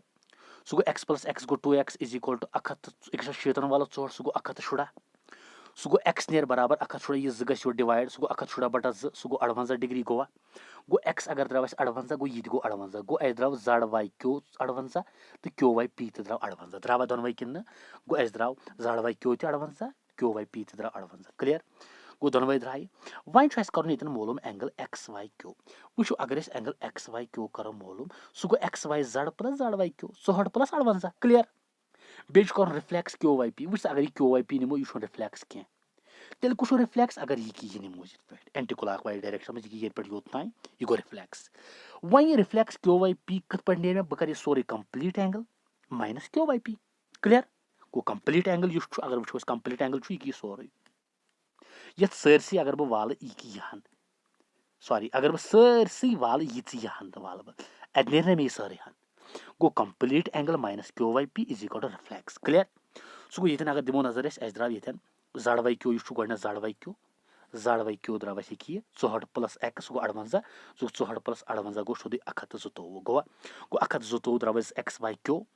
one reflex Q Y P गो 360 माइनस एक्स वाई पी 360 सोरे complete angle minus Q Y P सोद दित कूत 58 सह गो सोद 360 माइनस 58 गो रिफ्लेक्स क्यू वाई पी सह गो 360 माइनस 58 सह गो 302 डिग्री क्लियर छा गो यह द्राव गो लास्ट क्वेश्चन सिंपल अगर बे कर रिपीट अस कर मोलूम X Y Z 64 X Y produce हम तो पी एस तान कर साइड वाई क्यू कर बाइसेक्ट इन दोन एंगलन गो यह बराबर ये एक्स जड़ वाई क्यू बराबर क्यू वाई पी एस दोनों थे में एक्सस अगर वो एक्स वाई जड़ यह एंगल प्लस यह एंगल प्लस यह एंगल गो 160 स्ट्रेट लाइन लीनियर पेयर सह गो 64 प्लस एक्स गो 160 सह गो 64 तर योर यह बन माइनस योर एक्स गो 2x 160 माइनस 64 सह गो 2x गो बराबर 160 गोवा सह गो एक्स गो बराबर 160 बड़ा 2 एक्स गो बराबर 58 मगर एक्स कत थोमुत बराबर जड़ वाई क्यू तो क्यू वाई पी एस गो 58 गो एक्स कर मोल एंगल कर मोलूम एक्स वाई गो 64 प्लस एक्स मीनस 58 गो 64 प्लस 58 गो 192 मकलो यह reflex Q Y P reflex Q Y P गो सोद complete angle reflex Q Y P गो शॉर्ट्स मज कंप्लीट एंगल माइनस गो क्यू वाई पी लकुट क्यू वाई पी 58 द्राव सह गो 360 माइनस 58 गो शॉर्टस मज 302 गो अस द्राव 302 reflex Q Y P okay मकले यह एक्सरसाइज गोडनिच एक्सरसाइज मकले तो नेक्स्ट एक्सरसाइज मज करो थॉर्म तो बे तुलो पत अस्सलामु अलैकुम स्टूडेंट्स इस करो स्टार्ट लाइन्स एंड एंगल्स चैप्टरुक नेक्स्ट लेक्चर पतमिस लेक्चरस मज कर गोडनिच एक्सरसाइज कंप्लीट यथ मज पढ़ो कह एक्शम तो बे पढ़ो कह थॉर्म्स वो सा यम एक्शम लगन जरूरत ब्रोट कुन अवे पढ़ तो पी पत कुन ज्यादा एक्शम पढ़मित बे पॉस्टुलेट तो ये ब्या एक्शम उस यह एक्शम क्या वन एक्शम वन दपन अगर हसा अख ट्रांसवर्सल इंटरसेक्ट कर दोन पैरेलल लाइन तो पी मे गोडनिसी लेक्चरस मज वोनमुत कि लाइन जो लाइन कम गई parallel two lines are said to be parallel if their intersection is 0 मतलब जो लाइन टेल पैरेलल ये तुम कुछ जाए रलन ये तमन दरमियान ऐसे मीटिंग पॉइंट 0 क्लियर गो दपन अगर अख ट्रांसवर्सल कर दोन पैरेलल लाइन अगर ये जो लाइन पैरेलल यह त्रो मे ट्रांसवर्सल अम कोर यमन दोन पैरेलल लाइन इंटरसेक्ट कोर ना दपन अत यम each pair of corresponding angles बनन तुम बराबर वन मसले कि कॉरस्पॉन्डिंग एंगल्स कम गई कॉरस्पॉन्डिंग एंगल्स गई तुम एंगल्स यम फर्स्ट ऑफ ऑल ट्रांसवर्सलस करन अकी साइड लाई अकी साइड लाई करन बे आइदर पैरेलल लाइन हेरकन दोनवे या बनकन दोनवे सॉरी बनकन दोनवे यह तो यह बाया कॉरस्पॉन्डिंग यख तो यख कॉरस्पॉन्डिंग गो जो एंगल तेल कॉरस्पॉन्डिंग येले तुम फर्स्ट ऑफ ऑल ट्रांसवर्सल अकी साइड बे आसन या पैरेलल लाइनन हेरकन दोनवै या पैरेलल लाइनन बोनकन दोनवै तुम गई कॉरस्पॉन्डिंग क्लियर छा गो वन ये एक्शन क्या वनान दपन अगर अख ट्रांसवर्सल इंटरसेक्ट करन दोन पैरेलल लाइनन दपन एतम each pair of corresponding angle बनन तुम बराबर आसान अगर ये तुम फिगर कुन दियो नजर एल तो एम जो parallel line T transversal intersect कर तेल वन दो तुम मे कॉरस्पॉन्डिंग एंगल कुस कुस वो अगर दूरी वो कॉरस्पॉन्डिंग गोडनेथ कुस एंगल 1 तो एंगल 3 पान कॉरस्पॉन्डिंग 2 तो 4 पान कॉरस्पॉन्डिंग 5 तो 7 कॉरस्पॉन्डिंग पान 6 तो 8 पान कॉरस्पॉन्डिंग वो 1 तो 3 दोनवे पैरेलल लाइन हेरकन 2 तो 4 दोनवे पैरेलल लाइन बोनकन 5 7 हेरकन 4 8 बोनकन सॉरी यह 1 2 3 4 5 6 6 8 गो बोनकन दोनवे यम कॉरस्पॉन्डिंग गो ये ज लाइन आसन पैरेलल कॉरस्पॉन्डिंग एंगल्स आसन इक्वल यह कुछ वन यह वन ऐ corresponding angles axiom corresponding angles axiom clear अगर कुछ जाए यूज यह कुछ जाए कॉरस्पॉन्डिंग एंगल्स बराबर तो वन डायरेक्ट कि लाइन्स आर पैरेलल कथ पे bye corresponding angles axiom clear वो ब्या एक्शम क्या ब्या एक्शम अमुक उल्ट कन्वर्स दपन अगर हसा ऐ कुछ जाए ट्रांसवर्सल इंटरसेक्ट कर दोन लाइनन यह बाया लाइन यह ब्या लाइन यमन दोन लाइनन कोर ट्रांसवर्सल कट कोर अगर ट्रांसवर्सल कोर कट सपोज यम ट्रांसवर्सल एम कोर कट कोर सच दैट अत यह एंगल से बराबर ब्रेदर ये एंगलस गो लाइनो कोर पान ट्रांसवर्सल कोर कट इन दोनवनी लाइनन अत वन बराबर 2 मगर ऐ पाई हपर as per the definition of corresponding angles यम दोनवे कॉरस्पॉन्डिंग एंगल्स गो अगर यम जो कॉरस्पॉन्डिंग एंगल्स तेल यमो दयो लाइनो यम बनाई यमन दोन लाइनन पे लाई कर पैरेलल गो तेल यख लाइन यथ पैरेलल सपोज अगर एल नाव यह एम गो line L parallel line M okay clear गो ब्या एक्शन क्या दपन अगर ट्रांसवर्सल कर इंटरसेक्ट दोन लाइनन पत बनाए तत कम pair of equal corresponding angles तेल हसा बाया आसन तुम लाइन ज पैरेलल ओके ठीक थात नजर में वन थारम त्रेम थारम क्या वन त्रेम थारम वन दपन अगर हसा if a transversal intersect two parallel lines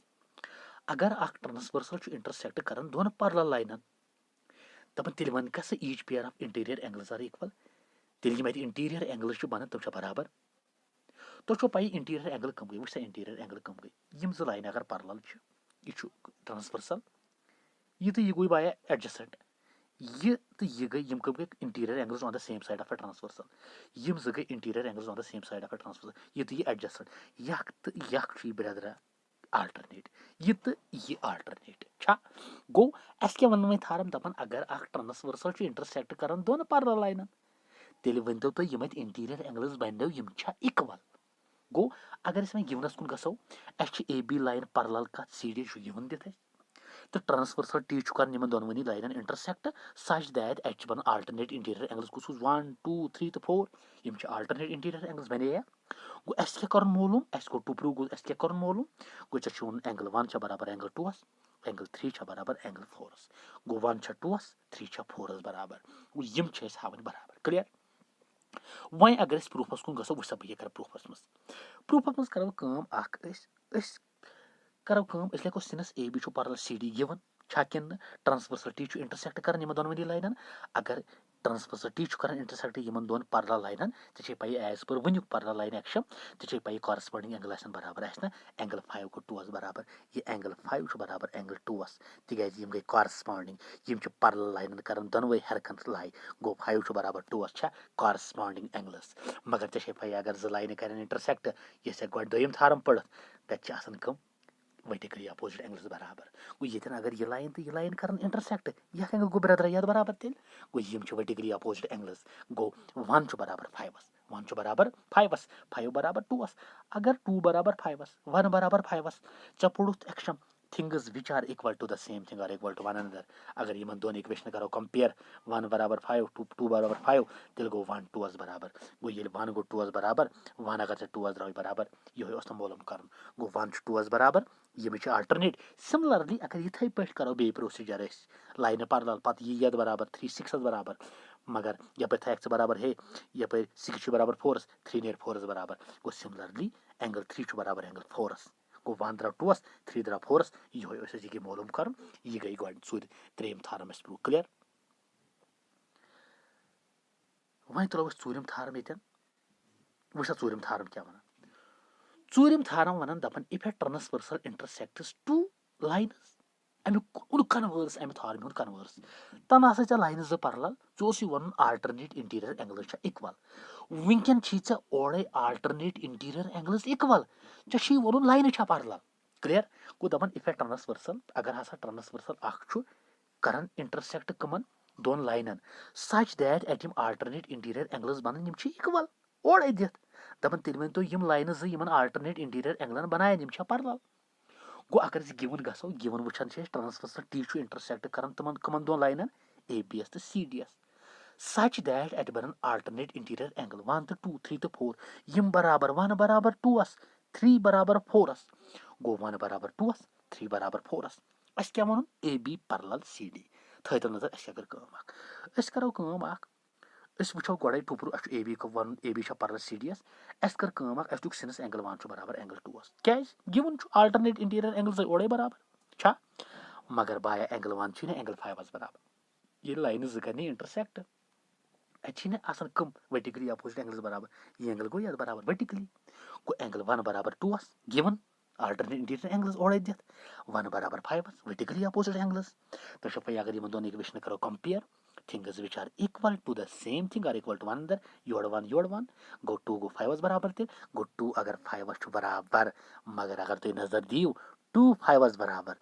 दोनवे angle कर इन दोन लाइन हेरकन लाई मगर यम दोनवे एंगल कॉरस्पॉन्डिंग एंगल्स 2 तो 5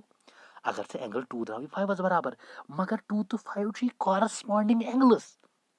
चे पई ये कॉरस्पॉन्डिंग एंगल्स आसनी बराबर तेल बाय कॉरस्पॉन्डिंग एंगल्स एक्शन तेल ना लाइन आसान पैरेलल यम कॉरस्पॉन्डिंग एंगलन बनायन गो by but these are corresponding angles by corresponding angle axiom A B गई ना पैरेलल तेल निकला सी डी एस गो A B parallel C D एस ये मालूम कर क्लियर ये मकले ब्या थारम वह तुलो ब्या थारम पूंचम थारम दपन if a transversal intersects two parallel lines then each pair of consecutive interior angles on the same side of a transversal supplementary दपन अगर अख ट्रांसवर्सल इंटरसेक्ट करन दोन पैरेलल लाइनन तेल यम चे इंटीरियर एंगल्स बनी ना एकी साइड ट्रांसवर्सलस यम चे आसान चे supplementary two angles are said to be supplementary if their sum is 160 two angles are said to be complementary if their sum is 90 go अगर इतन दिमो नजर A B parallel C D एस ओडे दित कि गिवन गो A B parallel C D transversal T कर इंटरसेक्ट कर ए बी एस कोर कत पॉइंटस पे पी एस पे पी वो मश्ती तो सी डी एस क्यू पॉइंटस पे कर कट मे थो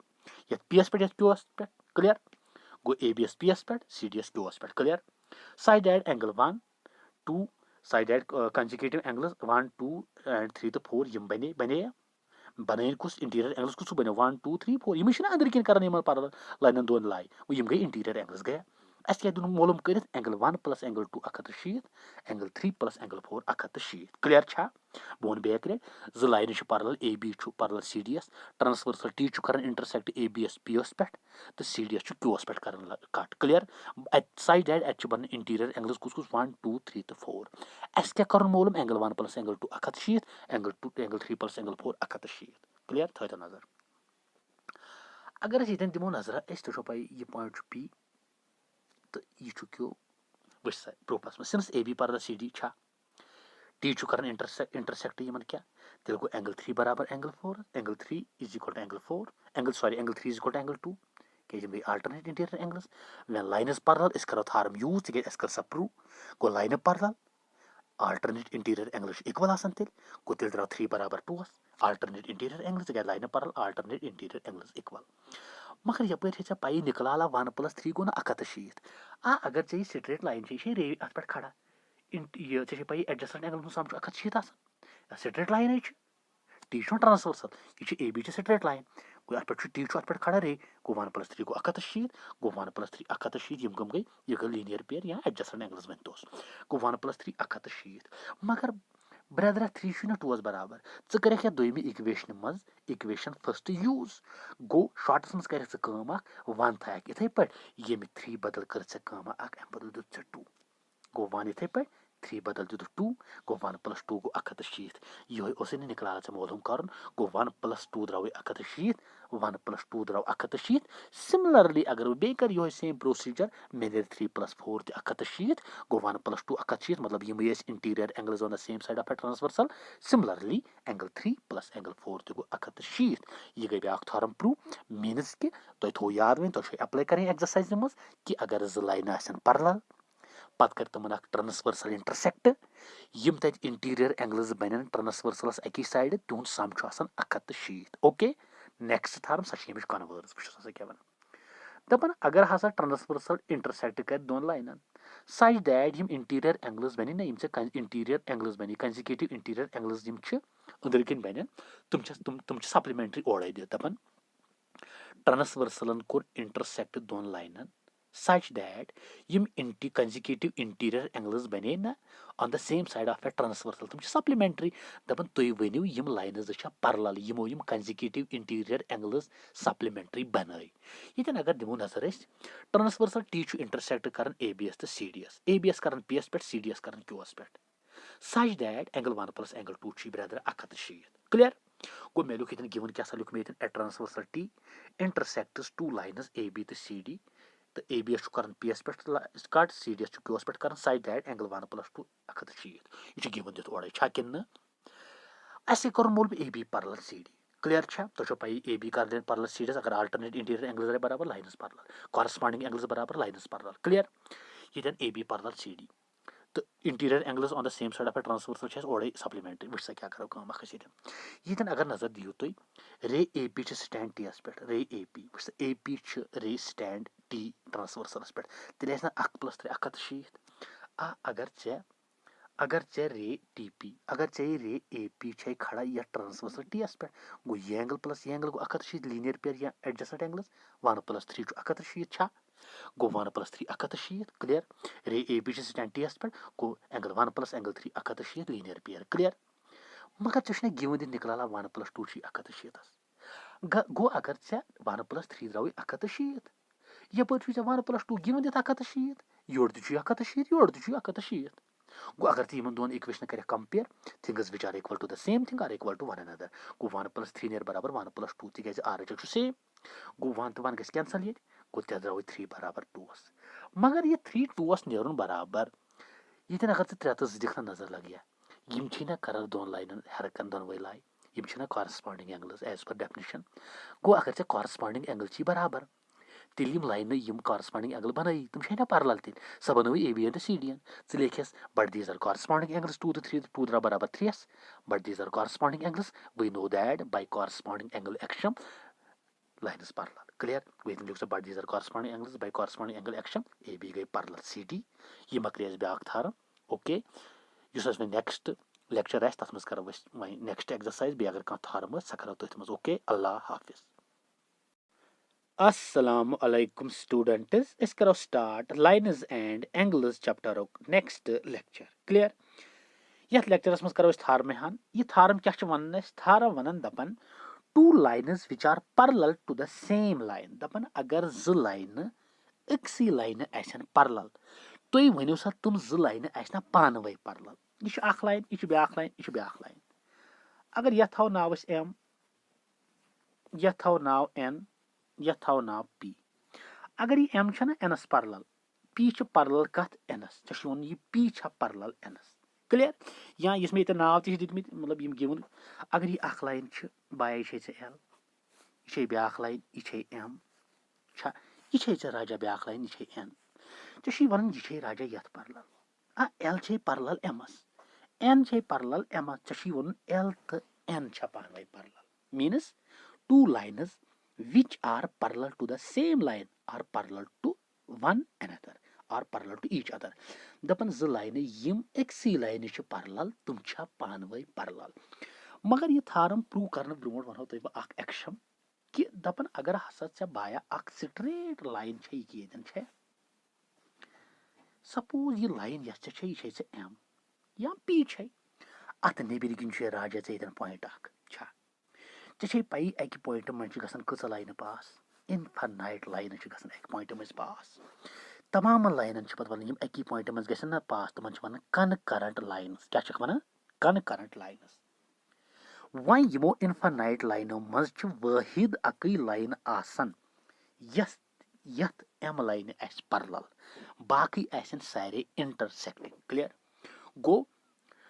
outside a straight line if there is a point outside a straight line m there are infinite lines which can pass through this point but among these infinite lines there is one and only one line which is parallel to this line अकई line आस तमो infinite लाइनो मज यम यथ parallel यमो मज Akkai line आस यथ parallel कत यथ एमस क्लियर थवो तो याद थैतो नजर में अगर वो गिवन क्या गिवन राजा से एल एम एन त्रे लाइन अक्स प्लेनस मज यथ मज एल parallel एमस तो एन parallel एमस यह अगर तुम नजर दियो ये त्रे लाइन यह एल parallel यथ तो यह parallel यथ एमस अस वो कि यम ज लाइन पान वे parallel क्लियर गो मे लिख अगर गिवन वो given L M N are three lines in a plane साइड L parallel M N parallel M अस क्या कर मालूम एल parallel एन यह यम प्रूफस मज करो दपो सपोज यह एल तो एन यम पान वे parallel हावने अस करो दपो यम नसा parallel कह यम राजा से पान वे तेल इंटरसेक्टिंग क्या इंटरसेक्टिंग सपोज अगर यह एल तो यह एन यम इंटरसेक्टिंग तो यम पान वे कर इंटरसेक्ट कत पॉइंटस पे पी एस पे कत पे कर इंटरसेक्ट पी पॉइंटस पे clear suppose L comma N is not parallel यम पान वे parallel कह अगर न यम parallel तेल आसन जरूरी intersecting let they intersect at a point say P तेल इंटरसेक्ट कर अकिस पॉइंटस पे सह पी क्या थवन पी गो अगर P point P point of intersection थो नजर तुम गो अगर यह लाइन यह ब्या तो यह पॉइंट पी यह बाय ऐ लाइन कस एल तो यह क्या यह एन वह अगर यह पॉइंट पी यपर है पी अगर राजा ऐ पॉइंट पी ये वन तो मे कत अगर यह स्ट्रेट लाइन थव एम थवा यह स्ट्रेट लाइन एम यथ पी पॉइंटस नबर कन यह वन तो पॉइंट पी मज कच लाइन गन पास यम यथ parallel मे वो वो एक्शन लाइन गन इनफाइनाइट लाइन गन पास गना इनफाइनाइट लाइन गन पास अम पॉइंट मज इन वन कनकरेंट लाइन्स मगर यमो मज वाहिद अकई लाइन यस यथ एमस parallel मगर चे पी मज नेरन ज line L Teej P common point कत एलस बे एनस मीनस पी कर लाई एनस पे पी कर लाई कत पी एनस पे लाई कर पी एलस पे लाई कर गो यह कॉमन पॉइंट गो अगर यह कॉमन पॉइंट पी अम मज गई ना तेल ज लाइन पास यम यथ एमस parallel as per given condition तिज पी यह एल तो parallel एमस तो एन तो parallel एमस मगर इन दोनों कॉमन पॉइंट पी गो अम पी पॉइंट मज द्राय तेल ज लाइन कस कस द्राय कस एल बे द्राय कस एन यम parallel कत एमस गो यह पॉसिबल वो चे कोर सपोजिशन चा मुजरा कुंतन सत मुजरा यपर यमो गोगजि करे यमो मैथमेटिक्स यमो बिचारे यीत एक्शम दित एक्शमस मा हेक गजित अगेंस्ट चोन सपोजिशनस हेको छकित कुंतन सत मगर यथ एक्शमस तो पॉस्टुलेट्स हेकन गजित लगस अगेंस्ट कह गो अगर चकोर सपोजिशन यपर एक्शम ऐ एक्शमस थप त्रावन चोन सपोजिशन गो कुंतन सत गो तेल क्या गन यह पॉसिबल कह यह कि so through a point P outside line M there are two lines L and N both parallel to M दोनों parallel वो वो दिस इज ए कंट्राडिक्शन यह कंट्राडिक्शन यह गई ना खिलाफत गो यह गई तेल कंट्राडिक्शन यह पॉसिबल एक्शमस मा गस यह अगेंस्ट तेल सोन सपोजिशन रॉन्ग मीन्स अगर तेल मा हेकन यम इंटरसेक्टिंग एल तो एन अच्छा थे इंटरसेक्टिंग तेल मा यम parallel कत यम तेल parallel एमस कह गो तमिक मतलब गो तेल यम पान वे इंटरसेक्टिंग कह तेल पान वे parallel गो एल parallel एन असित मकले थार्म ओके चलो वह करो कम वन एक्सरसाइज पे एक्सरसाइज दोम एक्सरसाइज वो क्या वन एक्सरसाइज दोम सा वन दपान इन फिग यह फिगर बनाइट the value of x in fig ये फिगर मज दपान find the value of x x value दिव तुम मालूम कर and then show that A B parallel C D दपान करो तुम दी यम एक्स वैल्यू कर मालूम बे दीतो हथी A B parallel C D एस फिगर छो दिथ अत दिथ तुम कुस कुस एंगल दिथ मे लोग ये सिंपल वो बाया अगर से ये यह एक्स तो यह 50 यह स्ट्रेट लाइन यह रेख खड़ा यह प्लस यह गो 160 लीनियर पेयर एक्स प्लस 5 गो 160 गो लीनियर पेयर गो कि अगर एक्स रूद ये 5 करो ट्रांसपोज सह बन माइनस योर सह गो 160 माइनस 5 सह गो 130 द्राव राजा से एक्स द्रावा यपरि छे पाई ज लाइन कर इंटरसेक्ट ये एंगल यत बराबर वर्टिकली अपोजिट एंगल्स गो y गो 130 तिकाज यह 30 यह 130 y तु 130 गो गो x द्राव 130 अगर चे राजा x द्राव 130 यपरि द्राव y ते 130 यमन दोन कर कंपेयर तिकाज y 130 यह वर्टिकली अपोजिट एंगल्स कर तो दोनवनी पानवई कंपेयर गो x छु y बराबर things which are equal to the same thing are equal to one another गो x गो y बराबर अगर राजा से x छु y बराबर यम छे स्ट्रेट लाइन्स यह ट्रांसवर्सल यह त्रो ये बराबर मगर यमन ना वन आल्टरनेट इंटीरियर एंगल्स अगर चे कुछ जाए आल्टरनेट इंटीरियर एंगल्स बराबर इस हार्मन मज पोड़ुत लाइन पैरेलल अगर line parallel alternate interior angles बराबर गो ये गई चे द्राई आल्टरनेट इंटीरियर एंगल्स बराबर तेल यम लाइन यम आल्टरनेट इंटीरियर एंगल्स बनायन तुम गई पैरेलल तेल सो कस कस सो बाया चे कस ए बी तो C D therefore A B parallel C D okay question number question number क्या वन दपन इन फिग यह फिगर दित बे A B parallel C D parallel E F आ त्रेनवई पैरेलल पानवई यह पैरेलल यथ A B parallel C D parallel E F यह वनी थारम ऐसे पी अगर यह पैरेलल यह पैरेलल यम गई त्रेनवई पानवई parallel line which are parallel to the same line are parallel to one another इस वही पड़े थारम थारम पे कर यूज गो line which are parallel to the same line are parallel to one another गो A B parallel C D parallel E F गो इस लिखो since A B parallel C D parallel E F so गो A B parallel C D parallel E F line which are parallel to the same line are parallel to one another बे वन दपन हे भाई युस ये वाई तो जड़ एंगल छु यह राजा चे जड़ एंगल की गो यह जड़ दपन यह वाई तो जड़ यम ज एंगल दितमित रेशोस मज रेशो ऑलवेज लोवेस्ट फॉर्म में रेशो मीनस दपन युस यह वाई तो जड़ दपन राजा वाई 3 हिस्स जड़ 7 हिस्स गो जड़ जोरी बोड़ गो अगर चे टोटल 10 हिस्स 10 हिस्सों मज चे जड़ एंगल 7 हिस्स वाई एंगल 3 हिस्स गो अगर दोनवनी एंगल सम थो अगर दोनवनी एंगल थो हथस मजो बाया 7 हिस्स मतलब गो 7 डिग्री कुस जड़ एंगल 30 डिग्री कुस वाई एंगल यह गो रेशो क्लियर गो तो पी रेशो ये रेशो हमेशा लोवेस्ट फॉर्म एक्यूरेट वैल्यू अन्न खतर कॉमन फैक्टर अन्न एक्स मालूम कर करो लिखो let Y is equal to 3a Z is equal to 7a ए थो कॉमन फैक्टर दोनवनी थोवा क्लियर ये अगर दिमो नजर A B parallel A F clear यह गो राजा से ट्रांसवर्सल गो तेल एक्स बराबर यथ आल्टरनेट इंटीरियर एंगल्स गो एक्स गो बराबर जड़स आल्टरनेट इंटीरियर एंगल्स गो एक्स ये जड़स गो बराबर मगर एक्स राजा जड़ ये थोमुत साथ गो अगर एक्स जड़स बराबर जड़ साथ तेल गो एक्स साथ गो एक्स द्राव साथ एक्स क्या द्राव साथ तो वाई थोमुत 3 एक्स द्राव साथ तिकाज एक्स जड़स बराबर जड़ साथ तो ये एक्स जड़स बराबर यम गई आल्टरनेट इंटीरियर एंगल्स अगर मैं ये दिमो नजर वह सवाया क्या दिल ये ए बी राजा से पैरेलल सी डी एस यह ट्रांसवर्सल यह एंगल प्लस यह एंगल गई ना 160 यह पड़त ना थारम यम गई सप्लीमेंट्री एंगल्स गो A B parallel C D P Q कर राजा इंटरसेक्ट यह प्लस यह गो ना 160 यमन वन सप्लीमेंट्री एंगल्स क्या वन सप्लीमेंट्री एंगल्स गो एक्स प्लस वाई गो 160 अगर दिख नजर एक्स थोमुत का साथ वाई ना राजा 3 is equal to 160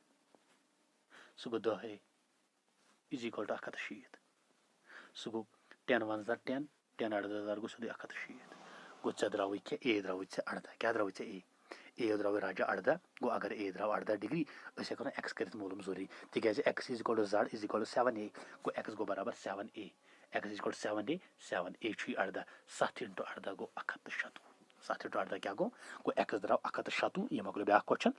okay question number 3 वन दपन in fig if A B parallel C D E F हसा परपेंडिकुलर मीन्स गो यह 90 डिग्री गो ई एफ परपेंडिकुलर मीन्स कि यह हसा राजा 90 डिग्री बनाव एंगल यह 90 क्लियर दपन तुम गो मालूम कर कुस बे जी ई डी 160 यह एंगल 160 दपन फाइंड ए जी ई यह एंगल दिन मालूम कर जी ई एफ यह एंगल बे एफ जी बे यह एंगल क्लियर वह क्या करो सत अगर नजर दिमो A B parallel C D ओर गिवन दित जी ई इंटरसेक्ट कर वह इत पे अगर असेंबल करो यह फिगर यह लाइन यह ए यह बी यह सी यह डी यम पैरेलल पानवे यप जी पॉइंट यह ई यह कर इंटरसेक्ट यह एंगल ये बराबर यम गई आल्टरनेट इंटीरियर एंगल्स अगर यह राजा 160 160 ये गो 160 गो एंगल AGE गो 160 मकलो गोडनुक एंगल 160 AGE के गो AGE मकलो 160 alternate interior angles AB पर CD GE इंटरसेक्ट करन गो ये एंगल को यत बराबर AGE गो बराबर GED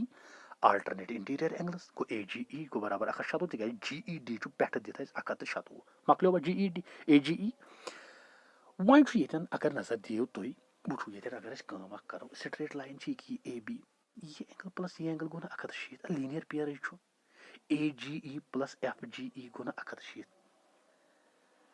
मगर AGE द्राव न राजा ताज ताज वही 160 plus FGE is equal to 160 so गो FGE 160 कर यो ट्रांसपोज सो गो 160 माइनस 160 सो गो FGE गो 54 डिग्री गो FGE कोता द्राव ये द्राव 54 कोता द्राव गो FGE द्राव 54 वह कर कुछ खरी GEF कुछ कर GEF वह अगर ऐ वो ये गई काम वह यह द्राव 160 अल्टरनेट इंटीरियर एंगल जम पान बराबर यह 160 यह 160 यह कोता द्राव यह द्राव 160 माइनस 160 सो गो 54 द्रावा अब बाया यह स्ट्रेट लाइन यह ट्रांसवर्सल यह एंगल बराबर ये अल्टरनेट इंटीरियर एंगल्स वह लाइन यह ट्रांसवर्सल यह गो ना ये बराबर अगर यह 54 यह गो ना 54 कम खुदा वन मगर मजीद यह कर सॉरी यह एंगल मालूम कर कर यह सोरे नमत यह सोरे 160 यहां नमत यह एंगल गो ना GEF गो ना शॉर्टस मज कुस सो गो GED माइनस गो नमत तिकाज FED नमत सो गो GEF गो बाया बराबर 160 माइनस नमत सो गो 36 डिग्री कुदा गो अगर ये नजर दियो सिंपलिफिकेशन तो वह GEF तो मुझे GEF का थोड़ा बराबर GED माइनस FED सो गो 160 माइनस नमत सो गो GEF गो 36 डिग्री मकलो ब्या क्वेश्चन ओके इस नेक्स्ट लेक्चर तथ मज करो बाकी क्वेश्चन बीतो अल्लाह ताला हाफिज ओके अल्लाह अस्सलाम अलैकुम स्टूडेंट्स अस करो स्टार्ट लाइन्स एंड एंगल्स चैप्टरुक नेक्स्ट लेक्चर ओके यथ लेक्चरस मज करो क्वेश्चन नंबर 4 पे स्टार्ट क्लियर क्वेश्चन नंबर 4 क्या वन क्वेश्चन नंबर 4 वन दपन in figure below PQ parallel ST angle PQR 110 angle RST is equal to 130 find angle QRS गो यस फिगर बनकन बनयत यस फिगर दिथ बनकन अत मन बाया PQ parallel ST PQ parallel STS तो angle PQR 110 PQR 110 clear angle RST 130 अस एंगल QRS मालूम गो QRS ये एंगल पे मालूम कर ओके अगर वो PQR 110 यह गिवन दिथ RST 130 यह गिवन दिथ बे मजीद PQ लाइन पैरेलल STS यह गिवन कंडीशन ओके अगर कम करो ये दियो नजर तुम वो क्या करो यह क्वेश्चन सिंप्लीफाई करने खतर एंगल QRS मालूम करने खतर करो R पॉइंट अम त्रो लाइन सेगमेंट त्रो अत थो नाव AB through R draw a line segment AB parallel to PQ as well as ST गो draw ARB line segment parallel to PQ मजीद पैरेलल टू ST यह पैरेलल क्लियर अगर तुम वो अगर PQ मे बाया PQ मे पैरेलल कत QRS PQ parallel QRS clear sorry PQ parallel PQ parallel ARS clear छा यपर अगर नजर दिमो यह QR कर ट्रांसवर्सल कट कर अगर यम बाया लाइन यह पान पैरेलल यह ट्रांसवर्सल यह एंगल प्लस यह एंगल ना सप्लीमेंट्री एंगल्स आसान यस थारम कर प्रूव कि अगर जो लाइन पैरेलल पत कर ट्रांसवर्सल इन कट तत बनान सप्लीमेंट्री एंगल्स गो तुम सप्लीमेंट्री तत बनान जो interior angles on the same side of a transversal तुम सप्लीमेंट्री मीनस तुम सम बराबर 160 क्लियर गो ये अगर वो कम एंगल बन supplementary PQR plus angle A R Q गो angle P Q R plus angle A R Q is equal to 160 means they are supplementary angles मगर यमो दोनवे एंगलों मज पी क्यू आर में ओड़े गिवन दित 110 ए आर क्यू पाई कह is equal to 160 अगर B 110 तारन योर यह बन ए आर क्यू नेर बराबर 160 माइनस 110 तिकाज 110 कोर मे कुन ट्रांसपोज यह गस माइनस योर गो मे नेर ए आर क्यू एंगल बराबर 70 डिग्री गो ए आर क्यू द्रा मे कूता ए आर क्यू अगर ये फिक्र मज दिमो नजर ए आर क्यू द्रा मे 70 कूता द्राव 70 द्रावा वह बह दिन थोड़ा आइडिया गोड बह कत कर मोलूम वह यह एंगल द्रा मे 70 द्रामा अगर मे 70 द्राव मे एक्चुअली यह एंगल कर मोलूम बह क्या कर अगर मे सोरे एंगल नेर यप एंगल द्रोमुत 70 ये सरसी वाल बह यहान मे नेर ना यह वन तुम कह सर यह एंगल कत नेर मे यह लाइन है ना ब्रदरा पार्लल ये यह गो राजा यह गो ट्रांसवर्सल यह एंगल ना ये बराबर आल्टरनेट इंटीरियर एंगल्स यह अगर 130 यह गो 130 गो अस क्या करो वह क्या करो गो अस द्राव ए आर क्यू 70 द्रावा बह लिख ये S T parallel R B अगर तुम वो गोडनथ S T parallel R B S तो एस आर ट्रांसवर्सल गो S T parallel R B अगर ये दियो नजर तुम S T parallel R B यह एस टी लाइन यह ट्रांसवर्सल यह आर बी एस पार्लल यह गई एस टी यह पार्लल कत आर बी एस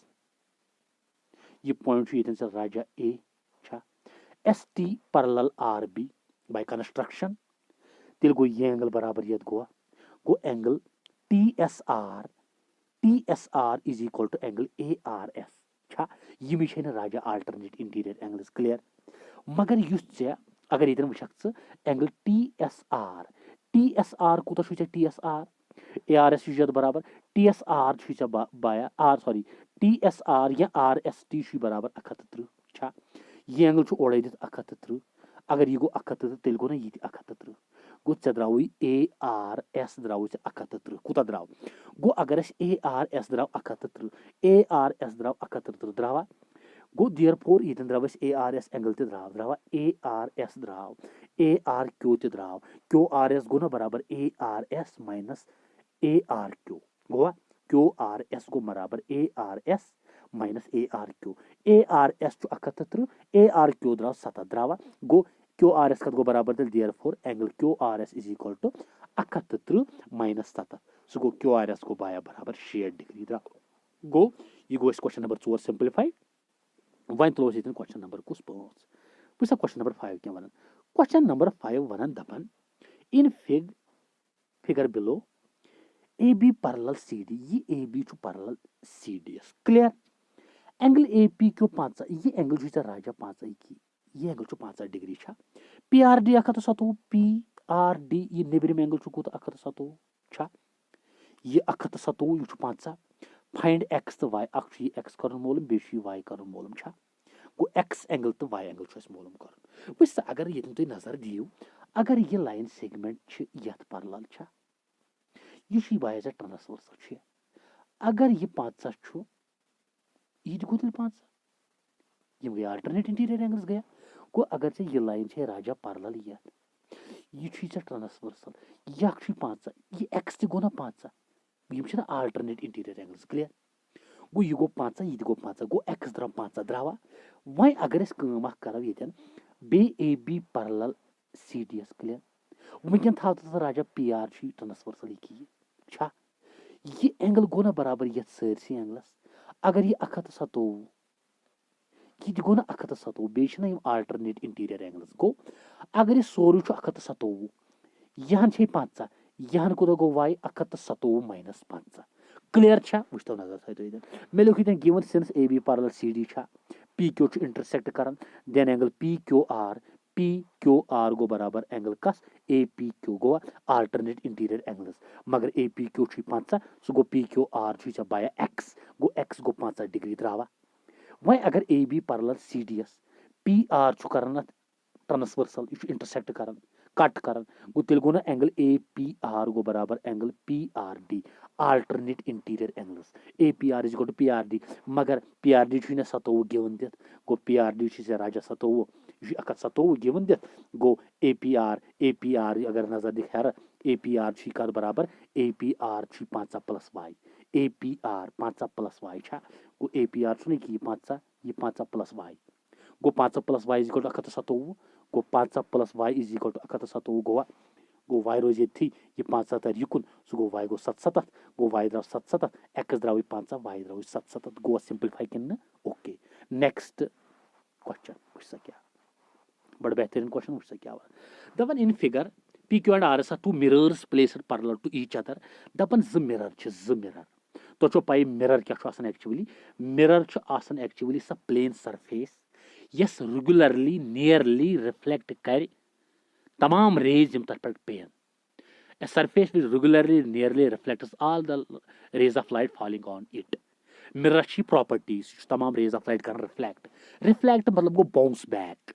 clear मिसाल के तौर पर अगर ये मिरर छु की अच्छा सरफेस आसन पॉलिश्ड ब्याक आसन रिफ्लेक्टिंग इसमें ये मैं रख दी गो पॉलिश्ड यपर गो रिफ्लेक्टिंग अगर बह योर त्रा पे रे ऑफ लाइट यह त्रो मे रे मीनस गो त्रो टॉर्च लाइट मिररस पे ये मिरर प्रॉपर्टी कर रिफ्लेक्ट यह कर बाउंस बैक यपर से पई स रे यस मिररस पे पे तथ वन इंसिडेंट रे यस अत वापस यी अराइज गज बैक तथ वन रिफ्लेक्टेड रे क्लियर यथ पॉइंटस पे स्ट्राइक कर इंसिडेंट रे तो रिफ्लेक्टेड रे ये पॉइंट पे नेर तथ वाया वन क्या पॉइंट ऑफ इंसिडेंस अगर तथ पॉइंट ऑफ इंसिडेंस पे त्रा नॉर्मल गो सह युस प्लेनस पे बना 90 डिग्री एंगल गोवा ये इंसिडेंट रे तो नॉर्मल युस एंगल बनाए अच वन angle i angle of incidence ये रिफ्लेक्टेड रे तो नॉर्मल युस एंगल बनाए अच वन angle of reflection as per laws of reflection दपन युस एंगल आय छु यह आसान बराबर एंगल आरस मतलब अगर एंगल आय 40 एंगल आर त एंगल आय अगर 30 एंगल आर त as per laws of reflection गो रिफ्लेक्शन गई bouncing back off light in the same medium after striking a reflecting surface. The angle which is formed in between incident ray and the normal is known as angle of incidence, that is represented by I. The angle which is formed in between the reflected ray and the normal is termed as angle of reflection. As per the laws of reflection, the angle I is always equal to the angle R. Clear cha? One you told figure reflection is in guess dapan z mirror ch PQ to RS ch z mirror. Cha yim ch panway thayit raja parallel. दपन ये incident ray A B strike कर mirror P क्योस point B एस पे तो छो पाई mirror P Q कर रिफ्लेक्ट गो एम कर रिफ्लेक्ट एम त्रव अलॉन्ग बी सी डायरेक्शन छा मगर ये बी सी यश बने यथ पी क्यू मिररस खतर रिफ्लेक्टेड रे मगर युस च बाया मिरर येतन छु आर एस अत बने ये इंसिडेंट क्या बने इंसिडेंट गो आर एस बने ये इंसिडेंट बने गो अत खतर अगर इंसिडेंट रे बने ये कोर अत सी एस पॉइंटस पे कोर क्या मतलब स्ट्राइक गो ये बी सी बने यथ इंसिडेंट बने यह कर फर्दर तक मिरर यह अत प्रॉपर्टी यह कर reflect along C D direction छा कोर अलॉन्ग सी डी डायरेक्शन ये अलॉन्ग सी डी डायरेक्शन कोर क्या मतलब ये रिफ्लेक्ट दपन तुम वनु सा यस इंसिडेंट रे गोडनिकस मिररस पे पे तो यस दोयमिस मिररस पे गई रिफ्लेक्टेड रे ये सी डी तुम वनु सा यम ज पैरेलल बे वन बह अक पी क्यू मिरर अत पे इंसिडेंट रे पे अम कर reflection your further back mirror लगित यह पैरेलल यथ अम कर फर्दर रिफ्लेक्शन छा चे वन यथ पैरेलल ओके तो छो पाई यम ज तेल पैरेलल ये एंगल ये बराबर ये आल्टरनेट इंटीरियर एंगल्स बराबर the lines are parallel mean शॉर्टस मज वनो कि ये एंगल कुछ एंगल ये एंगल ना बराबर ये angles mean angle A B C बराबर एंगल बी सी डी यम आल्टरनेट इंटीरियर एंगल तेल ये लाइन ये पैरेलल बस खत्म वन मे ये थम नंबरिंग मे थोमुत एंगल 1 ये 2 ये 3 ये 4 ये 5 6 7 8 अगर तुम नजर दियो as per the laws of reflection ये ए बी पे इंसिडेंट पे ये बी सी रिफ्लेक्टेड रे यह नॉर्मल गो ये एंगल गो बराबर ये गो एंगल 2 बराबर एंगल 3 क्या as per the laws of reflection छा यपर अगर ऐ बाया एन बी नॉर्मल यह नॉर्मल गो ये बना 90 डिग्री एंगल छा यह फर्दर दोन एंगल मज गुम तकसीम कत 1 तो 2 गो एंगल 1 + 2 बराबर कत 90 यह बराबर कत योर एंगल 3 + 4 छा एंगल 3 + एंगल 4 मगर चे पे 2 3 बराबर छा अगर 2 राजा 3 बराबर गो सह गो ये मज अगर त्रो 1 + 2 इज इक्वल टू 3 कत बराबर 3 2 बराबर गो 3 बदल दिम 2 2 + 4 2 तो 2 कैंसल गो 1 बराबर कत 4 1 बराबर 4 क्लियर गो एंगल 1 बराबर एंगल 4 द्रावा सिमिलरली बे वन बेतन 1 + 2 90 1 + 2 = 90 यपर 3 + 4 90 3 + 4 गो 90 गो क्या एन बी नॉर्मल तो पे things which are equal to the same thing are equal to one another सो गो 90 योर ते आर एच योर 90 सो गो 1 + 2 गो बराबर का 3 + 4 ओके छा यपर as per laws of reflection A B incident B C reflected A B तो नॉर्मल बनावन angle 2 B C reflected A तो नॉर्मल बनावन 3 2 3 3 बराबर as per laws of reflection छा सो गो अगर पेशमी क्वेश्चन दिमो 1 + 2 इथे पे 3 का सब आया बराबर 2 एम बल गो 2 + 4 इथे पे ये 2 तो ये 2 गस कैंसिल 1 द्राव 4 बराबर को ये 1 का द्रा बराबर 4 द्रावा सिमिलरली अगर यह करो रिफ्लेक्शन 6 बराबर 7 5 + 6 90 7 + 8 90 6 बराबर 7 मगर स्ट्रो यस मस पुट को ये दे ना 5 बराबर का 8 द्रावा 5 बराबर द्रा 8 क्लियर छा बे वन बस गो 1 द्रा 4 बराबर अगर दिमो नजर 1 द्रा बराबर एंगल 4 5 द्रा बराबर एंगल 8 सिमिलरली छा यपर अगर लाइन जे राजा पैरेलल छे यह ट्रांसवर्सल यह एंगल ना बराबर यथ अगर यह पैरेलल यथ यह ट्रांसवर्सल यह एंगल गो ना यथ बराबर अल्टरनेट इंटीरियर एंगल्स मगर अगर नजर दिख यह एंगल 4 यह 5 गो एंगल 4 गो ना बराबर एंगल 5 गोवा यह अल्टरनेट इंटीरियर एंगल्स अगर इन तमाम करो पान कंपेयर 1 4 बराबर मीनस अगर 1 20 4 तो 20 यपर 4 20 गो यह 20 5 तो 20 ते यह 20 यह 20 1 20 4 20 4 20 5 20 5 20 ये गो 8 तो गो 20 शॉर्टस में ननो 1 = 4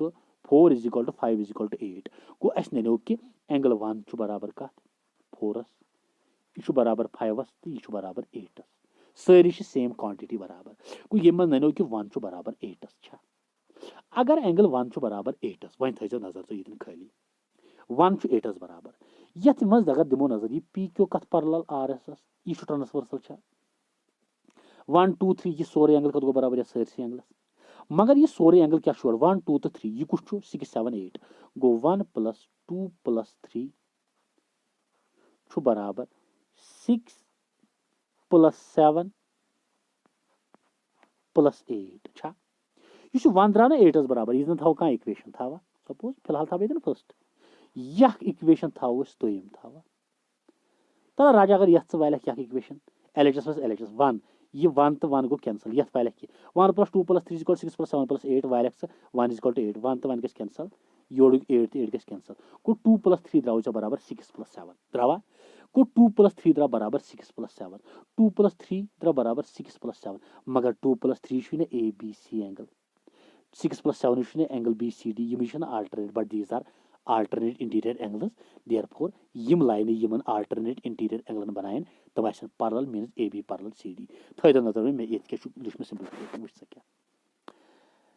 ये छो पई बाया 1 + 2 बराबर 3 + 4 1 + 2 बराबर 3 + 4 दोनों 90 तिकाज एन बी परपेंडिकुलर छा कि मे वो 1 + 2 90 3 + 4 90 नॉर्मल छा यम गए दोनों बराबर गो 1 + 2 गो बराबर 3 + 4 छा कि 1 + 2 बराबर 3 + 4 मे होतन वो मगर as per laws of reflection 2 3 बराबर लॉज ऑफ रिफ्लेक्शन छा कि तिकाज angle of incidence angle of reflection छा अगर राजा ये इक्वेशन फर्स्ट पे गस so equation first becomes first equation क्या बन वुच इक्वेशन फर्स्ट मज क्या इक्वेशन फर्स्ट 1 + 2 बराबर 3 + 4 छा एंगल 1 + 2 इथे पे एल एच एस 3 + 4 मगर 3 ना राजा 2 बराबर गो 3 बदल दित ये मज क्या 2 2 + 4 इक्वेशन ये फर्स्ट यही तुझ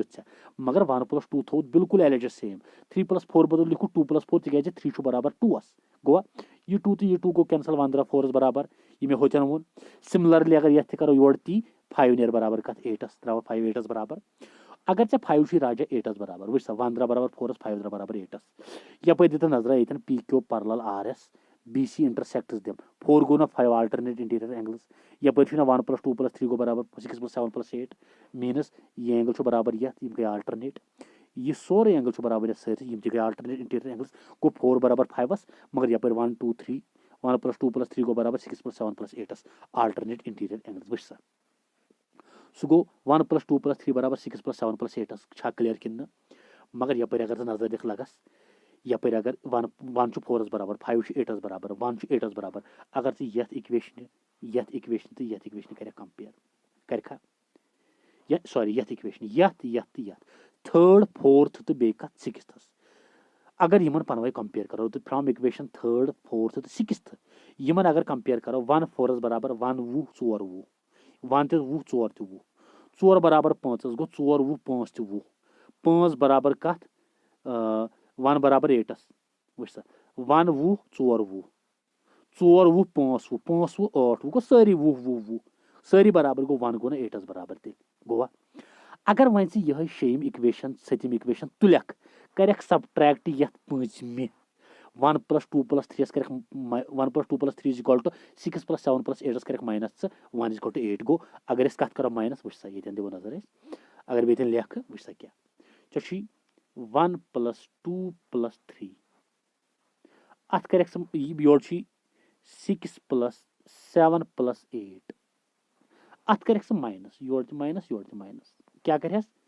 योर 1 = योर 8 ये 1 तो 1 गो कैंसल ये 8 तो 8 गो कैंसल गो ये रूज 2 + 3 द्राव बराबर से कत 6 + 7 द्रावा वुच ता थो नजर गो सबट्रैक्टिंग 6th फ्रॉम 5th तो अत द्राव सोदी मे हो सिंपलिफिकेशन सो गो 2 + 3 बराबर 6 + 7 मगर राजा 2 + 3 अगर फिगर मन दिख नजर 2 + 3 शुनो ABC 6 + 7 शुनो BCD यम अल्टरनेट इंटीरियर एंगल्स गो 2 + 3 बराबर 6 + 7 मगर 2 + 3 ABC हु BCD but these are alternate interior angles मगर यम दोनवे एंगल राजा अल्टरनेट इंटीरियर एंगल्स अगर यम अल्टरनेट इंटीरियर एंगल्स गए बराबर यम लाइन यमन बनाए तम गए ना पैरेलल तुम बने AB तो CD therefore line AB parallel कत लाइन CD गो लाइन AB पैरेलल CD यो मालूम कर ओके ये मकलो एक्सरसाइज दोम मकले तो नेक्स्ट लेक्चरस मज करो इंशाल्लाह रहमान थर्ड एक्सरसाइज स्टार्ट ओके अल्लाह